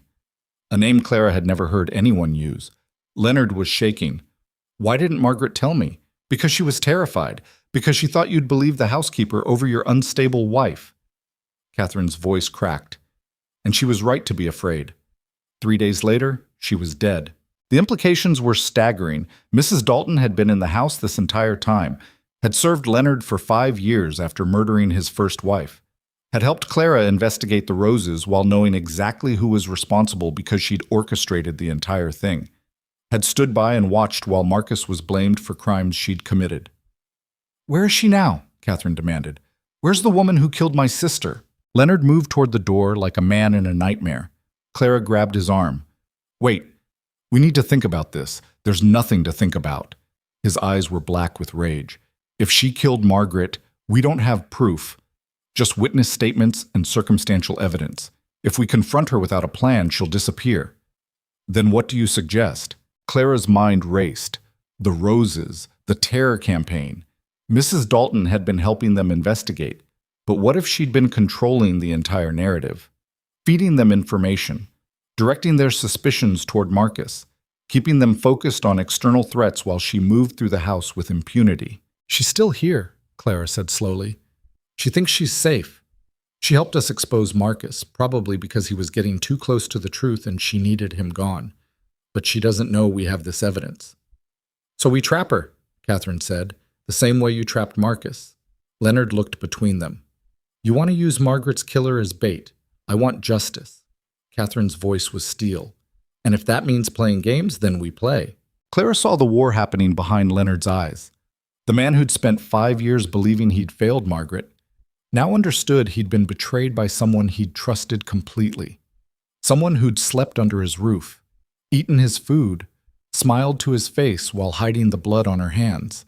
The kind of betrayal that didn't just wound, it destroyed everything you thought you knew about your own judgment. When a man loses faith in his ability to see truth from lies, he loses the foundation of power itself. Leonard had built an empire on cold calculation and ruthless assessment. Now he was learning that his greatest failure wasn't Margaret's death. It was trusting the wrong person to protect what mattered. "All right," he said finally, "we do it your way. But Clara—" "I know." She met his eyes. "We end this tonight." They planned the confrontation with surgical precision. Catherine would wait in the East Wing, in Margaret's old rooms. Clara and Leonard would summon Mrs. Dalton under the pretense of discussing household security following Marcus's exposure. They'd confront her with the evidence in a controlled environment where she couldn't escape or destroy documentation. Wentworth agreed to serve as witness again, positioned where he could hear everything without being seen. They weren't making the same mistakes twice. As evening fell, Clara found herself standing in Margaret's chambers for the first time since they'd discovered the roses. The rooms had been cleaned after Leonard sealed the passages, but the ghost of what had happened here still clung to the walls like smoke. Catherine stood by the window, staring out at the same view her sister had seen the night she died. "She was so scared at the end," Catherine said quietly. "I could hear it in her letters, the way she talked about the house closing in, about not knowing who to trust. I should have come sooner. You're here now, 5 years too late." Clara moved to stand beside her. Margaret left that letter for Leonard. She wanted him to know the truth. "You're finishing what she started." Catherine's reflection in the glass was hard. "I'm doing what I should have done the day she died. I should have demanded a real investigation, should have refused to accept the easy explanation. But I was grieving, and Leonard was powerful, and it was simpler to believe she'd been sick than murdered." She turned to face Clara directly. "Don't make my mistakes. Don't wait 5 years to fight for the truth because you're afraid of what it might cost." "I won't." "Good." Catherine's eyes were fierce. "Because that woman downstairs took my sister from me. And tonight, she's going to pay for it." A soft knock interrupted them. Leonard appeared in the doorway, his expression carved from stone.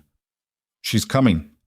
Catherine nodded and moved to the adjoining room where she could listen without being seen. Wentworth was already positioned in the servants' passage they'd deliberately left unsealed for exactly this purpose. Clara and Leonard waited in the main chamber as footsteps echoed up the stairs. Mrs. Dalton entered with her usual efficiency. "Your Grace. Your Grace. You asked to see me?" "Yes." Leonard gestured to a chair. "Sit down, Elizabeth." The use of her first name made the housekeeper pause. She sat slowly, her hands folded in her lap, her expression pleasantly neutral. "We've been discussing security," Leonard continued, "particularly regarding the passages we sealed. Clara has concerns that we may have missed some. I can have the men do another sweep if you'd like," Mrs. Dalton offered.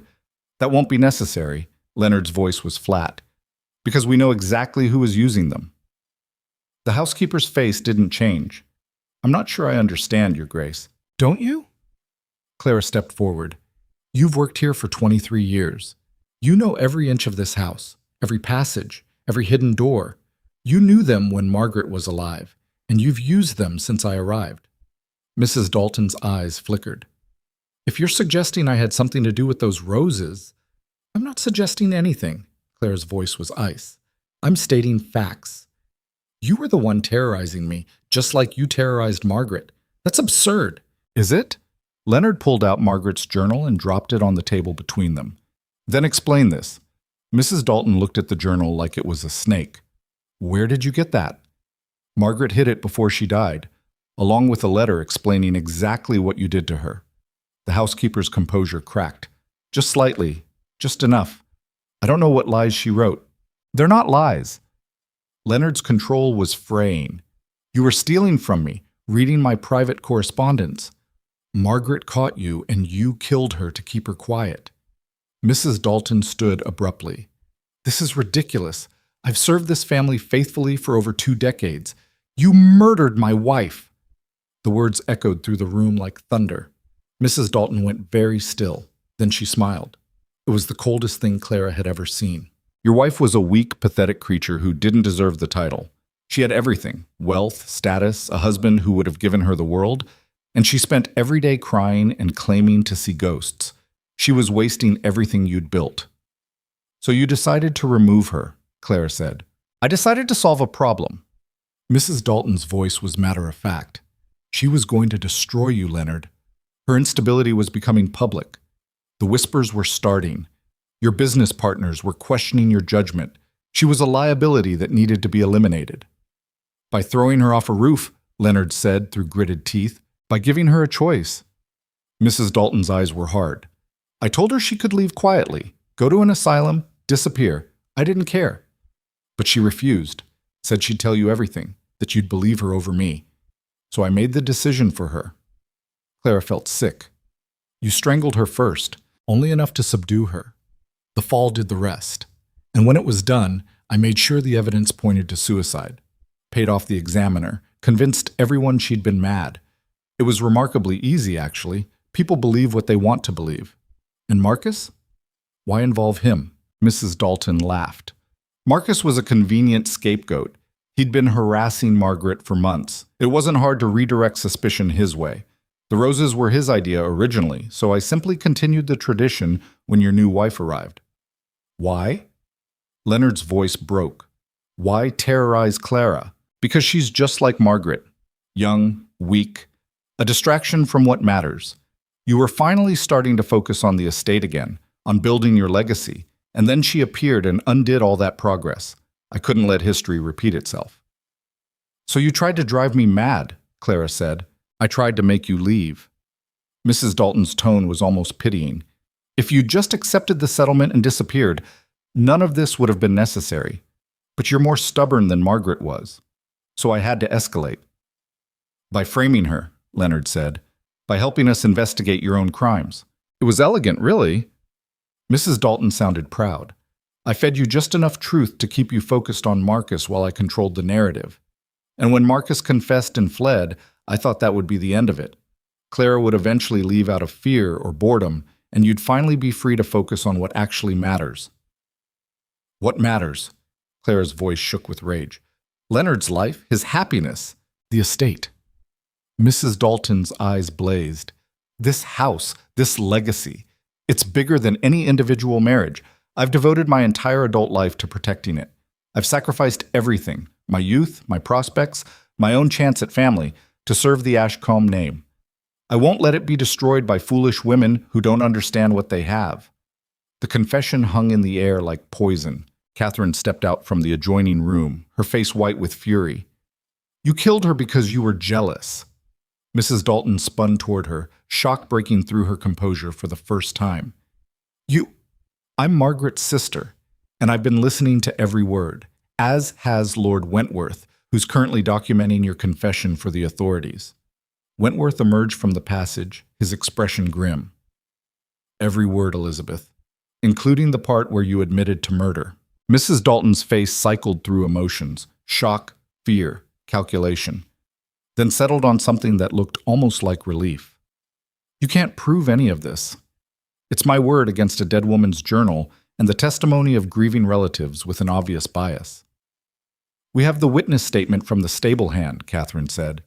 We have the medical evidence. We have bank records showing you received payments from Marcus to help cover up the crime. And now we have your confession, obtained under duress. Any magistrate will throw it out, not when 3 separate witnesses corroborate it. Leonard's voice was deadly quiet. "You're finished, Elizabeth." For a long moment, nobody moved. The housekeeper stood surrounded by the evidence of her crimes, the truth she'd hidden for 5 years finally exposed. And Clara saw something shift in the woman's expression, a calculation, a decision being made in real time. Mrs. Dalton's hand moved to her pocket. Leonard saw it a split second before Clara did. He lunged forward as the housekeeper pulled out a small pistol, the kind women carried for protection against highwaymen. The shot rang out like the end of the world. Clara screamed as Leonard crashed into Mrs. Dalton, driving her backward into the wall. The gun clattered across the floor. Wentworth scrambled to retrieve it while Catherine rushed to Clara's side. Leonard had Mrs. Dalton pinned against the wall, one hand around her wrist, his face inches from hers. "You're going to hang for what you did," he said. Each word was a death sentence. "And I'm going to watch." Mrs. Dalton laughed. It was a broken, desperate sound. "You think this ends with me in chains? You think justice will fix what's broken? She's already won, Leonard. Margaret's already destroyed you. You'll never trust anyone again, never let anyone close. You'll die alone in this house, surrounded by ghosts, and it'll be exactly what you deserve." "Wrong," Clara said. She stepped forward and looked Mrs. Dalton directly in the eyes. "He's not alone anymore, and he's not broken. You tried to destroy him the same way you destroyed Margaret, but you failed, because we're stronger together than you ever were alone." Mrs. Dalton's expression twisted with hatred. "You stupid girl, you have no idea what you've married into. This house eats people like you. In 5 years, you'll be just as mad as Margaret was, and he'll be looking for wife number 3. "No," Leonard said. His voice was absolute. "In 5 years, she'll still be here, and you'll be forgotten." He nodded to Wentworth. "Send for the constables."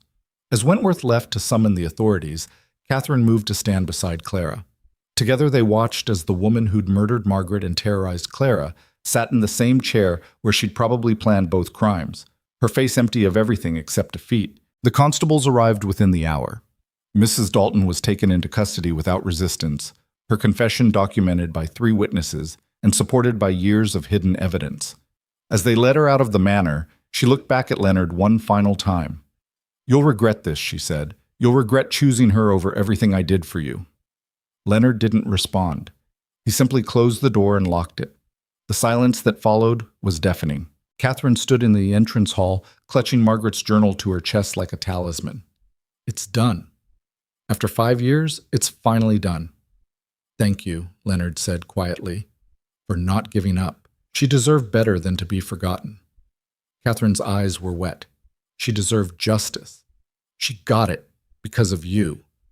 Catherine nodded slowly. Then she looked at Clara. "Take care of him. Don't let this house destroy him the way it tried to destroy Margaret." "I won't." After Catherine left for her hotel, promising to return for the trial, Clara and Leonard stood alone in the manor that had been the stage for so much tragedy. The house felt different now, emptier, like something essential had been carved out of its foundations.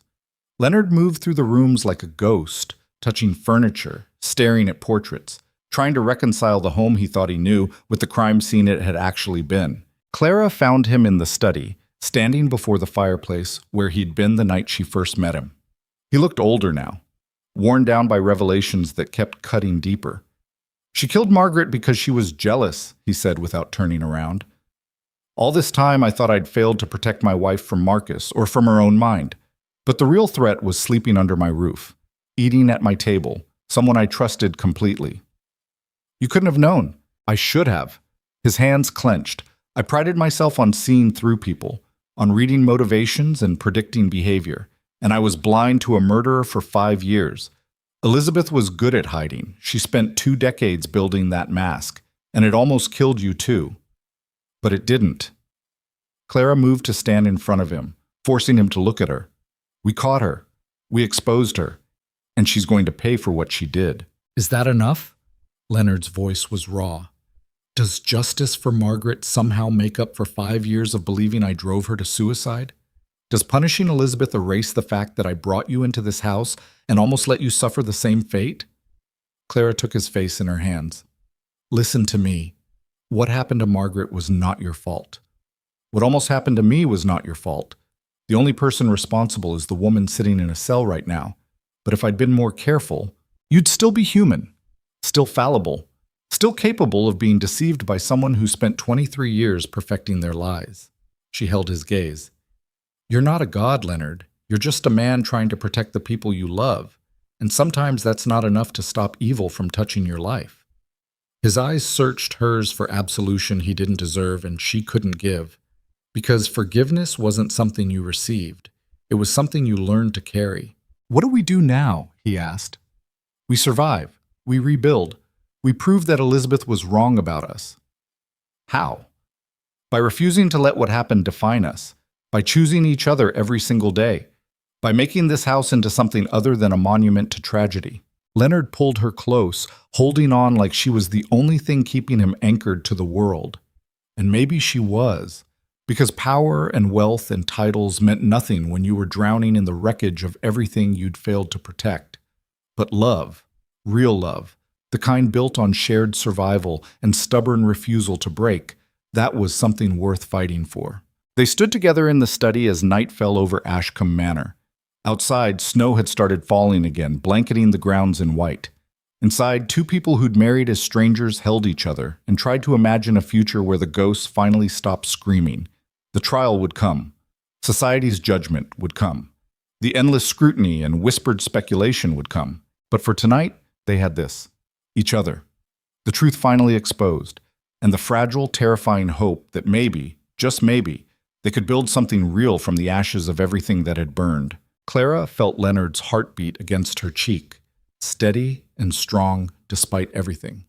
Felt his arms around her, protective and desperate in equal measure. And she understood with perfect clarity that this was what it meant to love someone. Not the romantic fantasy society sold, but the gritty reality of standing beside another human when the entire world was trying to tear them apart.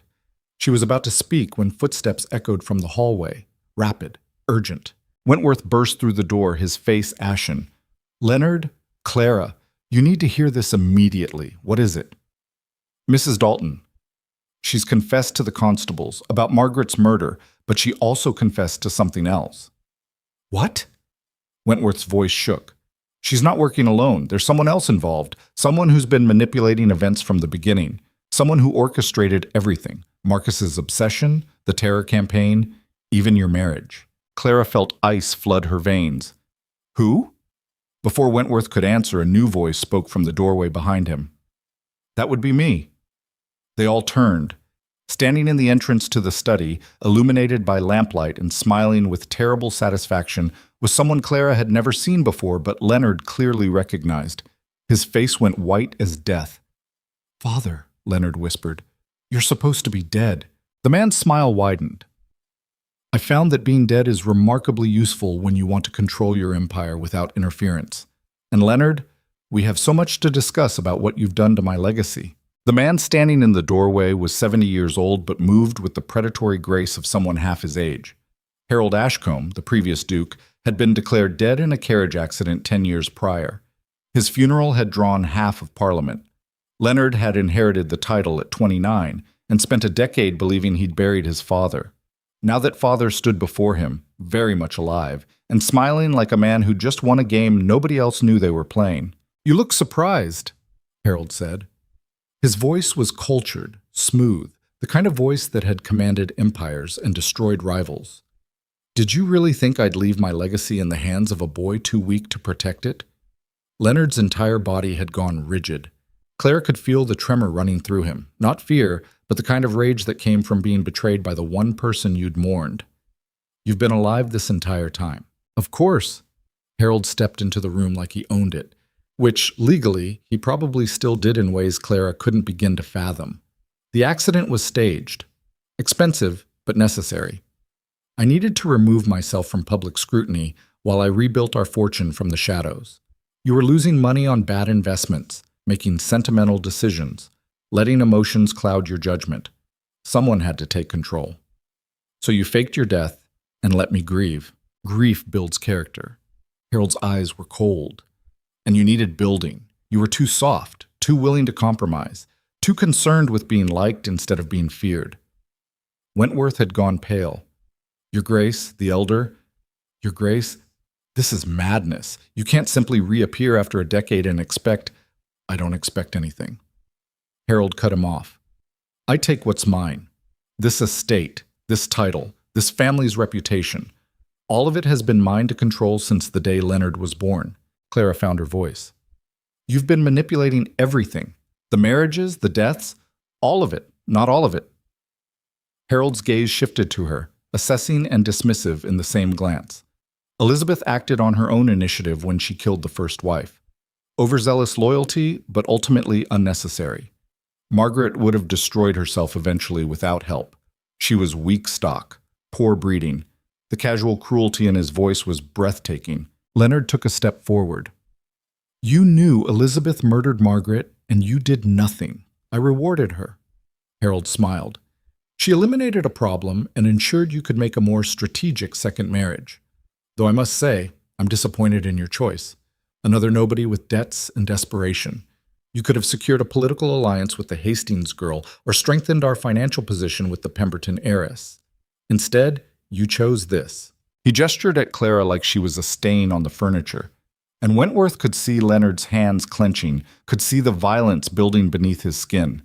He stepped between father and son before blood could be spilled. Harold, you need to leave. Now. Before this becomes something nobody can walk back from. I'm not going anywhere. This is my house. The law says otherwise. Leonard's voice was deadly quiet. You're legally dead. I inherited the title, the estate, everything. You have no claim here. Legal fictions can be corrected. Harold pulled a sheaf of documents from his coat. I have witnesses prepared to testify that my death was staged. I have documentation proving I've been managing Ashcombe assets through intermediaries for years. And I have enough leverage over half the House of Lords to ensure my resurrection is accepted without question. He dropped the papers on Leonard's desk. So here's what's going to happen.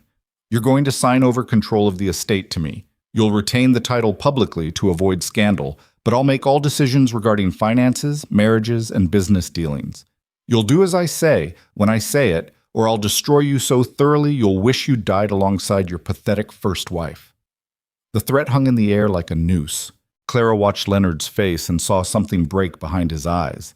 Not his spirit, that was still intact, burning with fury, but the last fragile belief that family meant something beyond bloodlines and power. When you build your entire life on the foundation of control, you tell yourself it's for protection.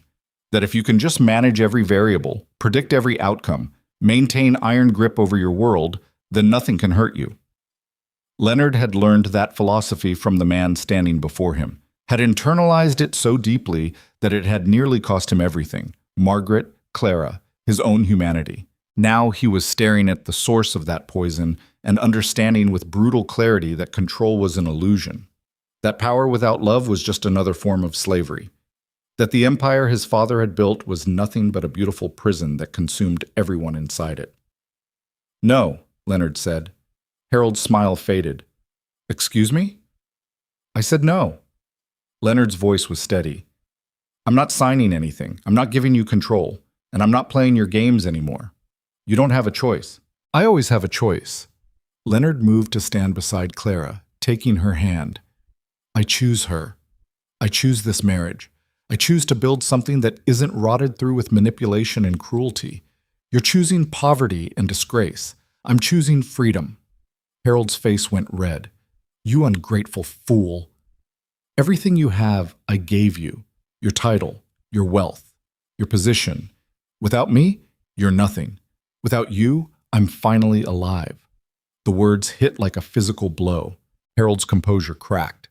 You think this girl loves you? You think she'll stay when the money's gone and the title's worthless? She married you for the same reason the first one did, because you were a meal ticket. The moment you lose your value, she'll abandon you. Clara stepped forward. You don't know anything about me. I know your type. Harold's sneer was venomous, desperate, grasping, willing to sell yourself to the highest bidder. You saw a wounded man and exploited his loneliness. Don't pretend this is love. It's a transaction, and you're waiting for the payout. You're wrong, Clara said. Her voice was calm, certain. I married him because I had no choice. I stayed because I saw who he really was beneath the armor. And I'm standing here now because I'd rather burn with him than live in comfort without him. Pretty words. Harold dismissed her with a wave. Let's see how pretty they sound when you're living in a cottage with creditors at the door. Then we'll live in a cottage. Leonard's hand tightened on Clara's. I've spent 10 years trying to live up to your impossible standards, trying to be the kind of duke you wanted me to be. Cold, ruthless, uncompromising. It nearly destroyed me. I won't do it anymore, so you'll throw away everything I built because of wounded pride. I'm throwing away everything you built because it was built on suffering. Leonard's eyes were hard. Margaret died because the people around me valued the estate more than human life. Clara nearly died for the same reason. How many more people have to suffer before the Ashcombe legacy is satisfied? Harold stared at his son like he was looking at a stranger. You've gone soft. That girl has poisoned you. She saved me. From what? From becoming you. The silence that followed was absolute. Wentworth cleared his throat. Harold, you should know that everything you've confessed tonight has been witnessed and documented. Your knowledge of Margaret's murder, your manipulation of estate finances, your threats against the current duke, all of it is grounds for prosecution. You wouldn't dare. Try me. Leonard's voice was ice. You taught me to be ruthless, to eliminate threats without mercy. Consider this lesson learned. Harold's eyes narrowed. If you try to have me arrested, I'll take you down with me. Every secret, every shady dealing, every corner you've cut to maintain this empire. I'll burn it all down, then burn it. Leonard met his father's gaze without flinching. I don't care anymore. You will when you're in debtor's prison. I'll still have more than you, because I'll have her, and I'll have the truth. You'll have nothing but ashes and a legacy of cruelty. Harold looked between them, seeing the united front for the first time, seeing that his leverage had evaporated the moment Leonard chose love over power. You'll regret this, Harold said. Both of you. I regret nothing, Leonard replied. Now get out of my house. It's my house. Not anymore. Leonard moved to the door and opened it. 2 constables stood in the hallway. Wentworth must have summoned them while Harold was making his threats. Their presence was a statement, a line drawn. This man has confessed to conspiracy in a murder, witness tampering, and fraud, Leonard told them. I want him removed from the premises and held for questioning. You can't do this, Harold snarled. I'm the Duke of Ashcombe. No. Leonard's voice carried the weight of absolute certainty. I am. As the constables escorted Harold from the manor, the old man looked back one final time. His expression was twisted with rage and something that might have been grief. I gave you everything, he said, and this is how you repay me. You gave me nothing but scars, Leonard replied. I had to find everything worth having on my own. The door closed. The house fell silent. Clara, Leonard, and Wentworth stood in the study as the reality settled over them like snow. The architect of decades of suffering had been exposed. The puppet master had been cut from his strings. The game was over. And somehow, impossibly, they had won. The trial lasted 6 weeks. Mrs. Dalton was convicted of Margaret's murder and sentenced to hang. She went to the gallows without remorse, insisting until the end that she'd done what was necessary to protect the estate. Her final words were a warning to Clara that the house would consume her eventually, just as it had consumed everyone before her. Clara didn't attend the execution. She'd seen enough death. Harold Ashcombe was charged with fraud, conspiracy, and obstruction of justice. His resurrection from the dead became the scandal of the decade. Bigger than any marriage, bigger than any murder. The revelation that he'd faked his death and manipulated his son for years destroyed what remained of the Ashcombe political influence. He was sentenced to 20 years in prison. He'd likely die there, forgotten and powerless. Marcus never returned to England. Rumors placed him in Paris, then Vienna, then disappeared entirely. Clara suspected he was living under an assumed name somewhere, nursing his hatred in private. She hoped he'd stay gone. The estate was nearly bankrupted by the legal fees and the revelations of Harold's embezzlement. Leonard had to sell properties, dismiss staff, liquidate investments. The empire contracted to a fraction of its former size, and somehow, impossibly, they were happier for it. Spring came slowly to Ashcombe Manor. Clara stood in the garden watching the first buds push through half-frozen ground, marveling at the stubborn persistence of life. The estate grounds were smaller now. They'd sold off the northern acres to pay debts.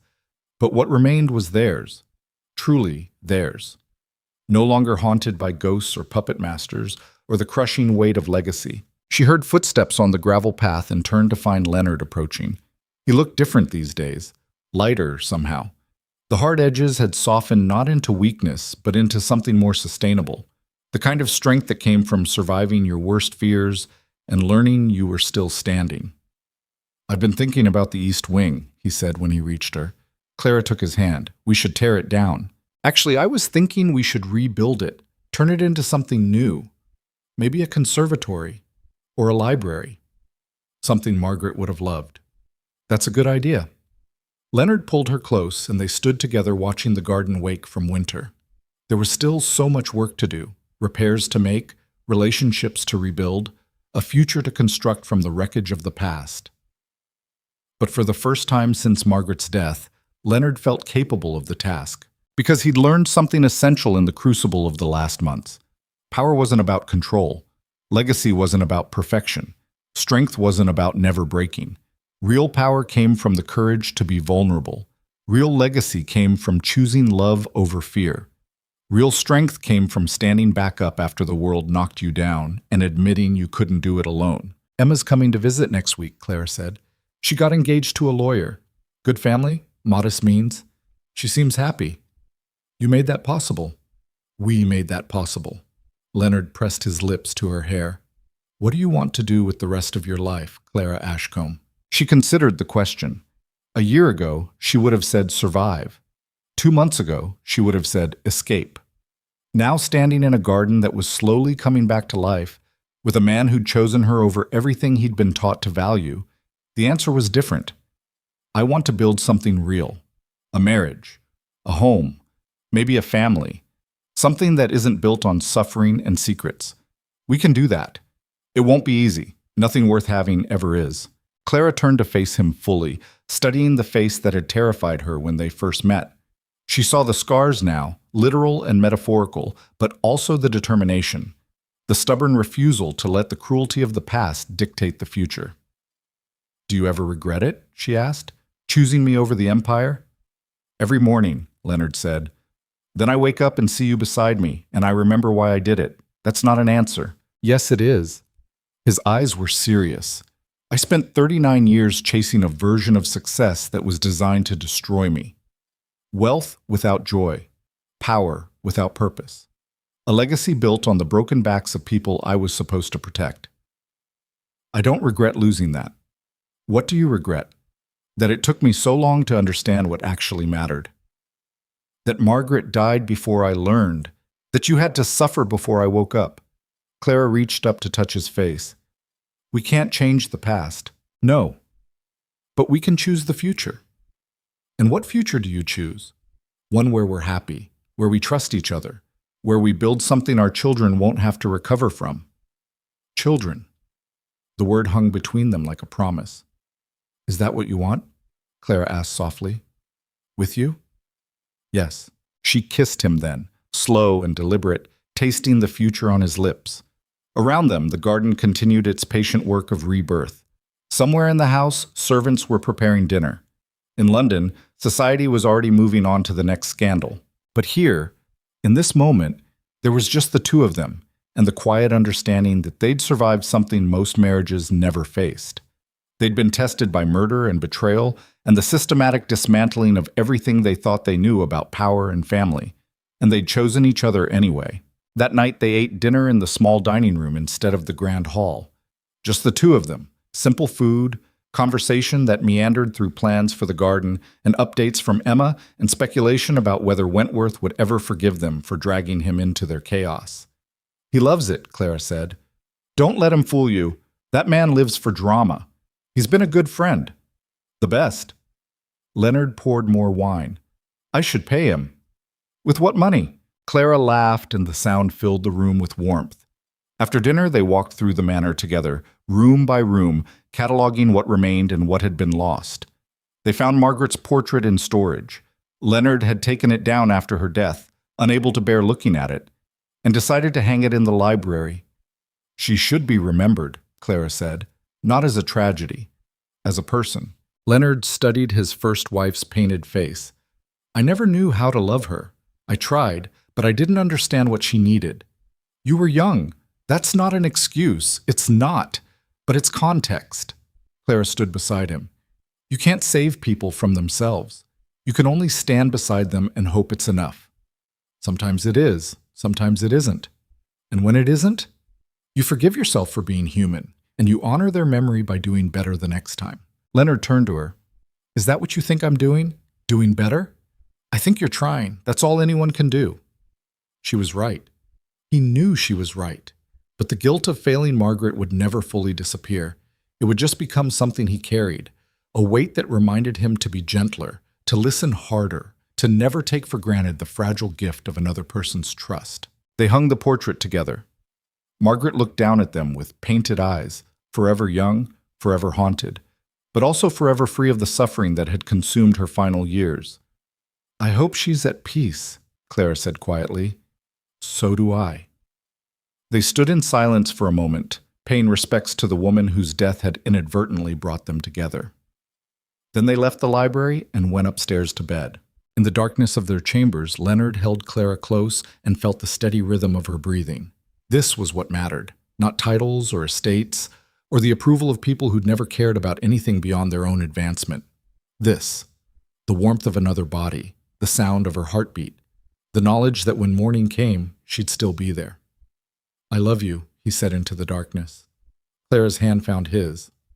I know. When did you know? When you looked at me like I was worth protecting instead of managing. When you chose me over everything else. When you let me see the parts of yourself you'd been hiding from the world. That was weeks ago. I know. Why didn't you say anything? Because I wanted to make sure you knew it too. Leonard felt something unlock in his chest, the last piece of armor finally falling away. I know it now, he said. I love you. Not because you saved me, not because you stayed, but because you're you. And that's enough. Clara turned in his arms to face him. The moonlight painted silver across her features, making her look almost ethereal. We're going to be okay, she said. It wasn't a question. Yes, Leonard agreed. We are. And for the first time since Margaret's death, maybe for the first time in his entire life, he believed it. 1 year later, Clara stood in the garden holding a baby girl who had her father's dark eyes and her mother's stubborn determination. They'd named her Margaret Clara Ashcombe, a bridge between past and future, grief and hope. Leonard watched them from the terrace, his heart so full it physically ached. The estate was smaller now, quieter. They entertained rarely and kept their circle tight. The House of Lords had moved on to newer dukes with cleaner reputations. Society had largely forgotten them, and it was exactly the life he'd never known he wanted. Emma visited frequently with her lawyer husband, bringing warmth and laughter. Catherine Pembroke had become an unexpected friend, helping Clara navigate the intricacies of managing a household. Wentworth still appeared unannounced, bearing wine and gossip and the occasional legal crisis that needed resolving. The house was different now. Still grand, still imposing, but no longer suffocating. The ghosts had been exorcised through confession and consequence and the simple act of choosing joy over duty. Clara looked up and saw Leonard watching. She smiled, and even after a year of marriage, the sight of that smile still undid him. Come down here, she called. Your daughter wants you. He descended the terrace steps and crossed the garden to where his family waited. Margaret the younger gurgled happily, reaching for her father with chubby hands. Leonard took her gently, marveling as he always did at the miracle of her existence. She looks like you when you're plotting something, Clara observed. God help us all if she has my temperament and your stubbornness. We're doomed. They laughed together, the sound carrying across the garden. And Leonard understood in that moment what legacy truly meant. Not the preservation of wealth or title, not the ruthless accumulation of power, but this. Standing in a garden with people you loved, building a future where kindness mattered more than control, where mistakes were forgiven and growth was celebrated. The Ashcombe Empire had fallen. The dynasty had fractured. The carefully constructed facade of perfection had shattered. And from the ruins, something infinitely more valuable had emerged. A family, real and flawed and utterly human. The baby fell asleep in Leonard's arms, her tiny fist curled against his chest. Clara leaned against his shoulder, and they stood together watching the sun set over the reduced estate. Do you miss it? Clara asked quietly. The power. The influence. Sometimes, Leonard admitted. Then I remember what it cost, and I'm grateful it's gone. What do you have instead? Everything that matters. And he meant it. The man who'd once measured his worth in titles and properties now measured it in moments like this. In the weight of his daughter in his arms, in the warmth of his wife beside him, in the hard-won peace of knowing he'd faced the worst of himself and chosen to be better. The world would remember Harold Ashcombe as a cautionary tale. It would remember Mrs. Dalton as a murderer. It would remember Marcus as a coward. But Leonard would be remembered by the people who mattered as something else entirely. A man who'd lost everything and discovered in the losing that he'd never really had anything at all. Not until he learned to love without conditions, to trust without guarantees, to build something that couldn't be measured in ledgers or preserved in portraits. As darkness fell, they went inside together. The house was warm, filled with the ordinary sounds of life. A baby's soft breathing, the distant clatter of dishes being washed, the whisper of wind through old walls. And in that warmth, in that ordinary domesticity, Leonard Ashcombe finally found what 5 years of grief and 39 years of striving had never given him. He found home. Not in a building or a title or a legacy carved in stone, but in the arms of a woman who'd seen him at his worst and loved him anyway, in the face of a daughter who represented every hope for a better future, in the simple revolutionary act of choosing compassion over cruelty, forgiveness over vengeance, love over power. The empire had fallen, but the man had risen. And in the end, that was the only legacy that mattered. Years later, when people asked Clara what it was like to marry the Duke of Ashcombe, she would smile and tell them the truth, that she'd married a title and found a man, that she'd entered a prison and built a home, that she'd faced down murder and madness and the systematic cruelty of people who valued power over humanity, and emerged with something more precious than wealth or status. She'd found love, real love, the kind that survived scandal and loss, and the complete dismantling of everything you thought you knew about the world. And Leonard, when asked the same question, would take Clara's hand and say simply, I married the woman who taught me that strength isn't about never breaking. It's about breaking completely and choosing to rebuild yourself into something better than you were before. The Duke and Duchess of Ashcombe lived quietly after that. They raised their daughter and eventually 2 more children in a house no longer haunted by ghosts. They rebuilt the estate slowly, carefully, with an emphasis on sustainability over splendor.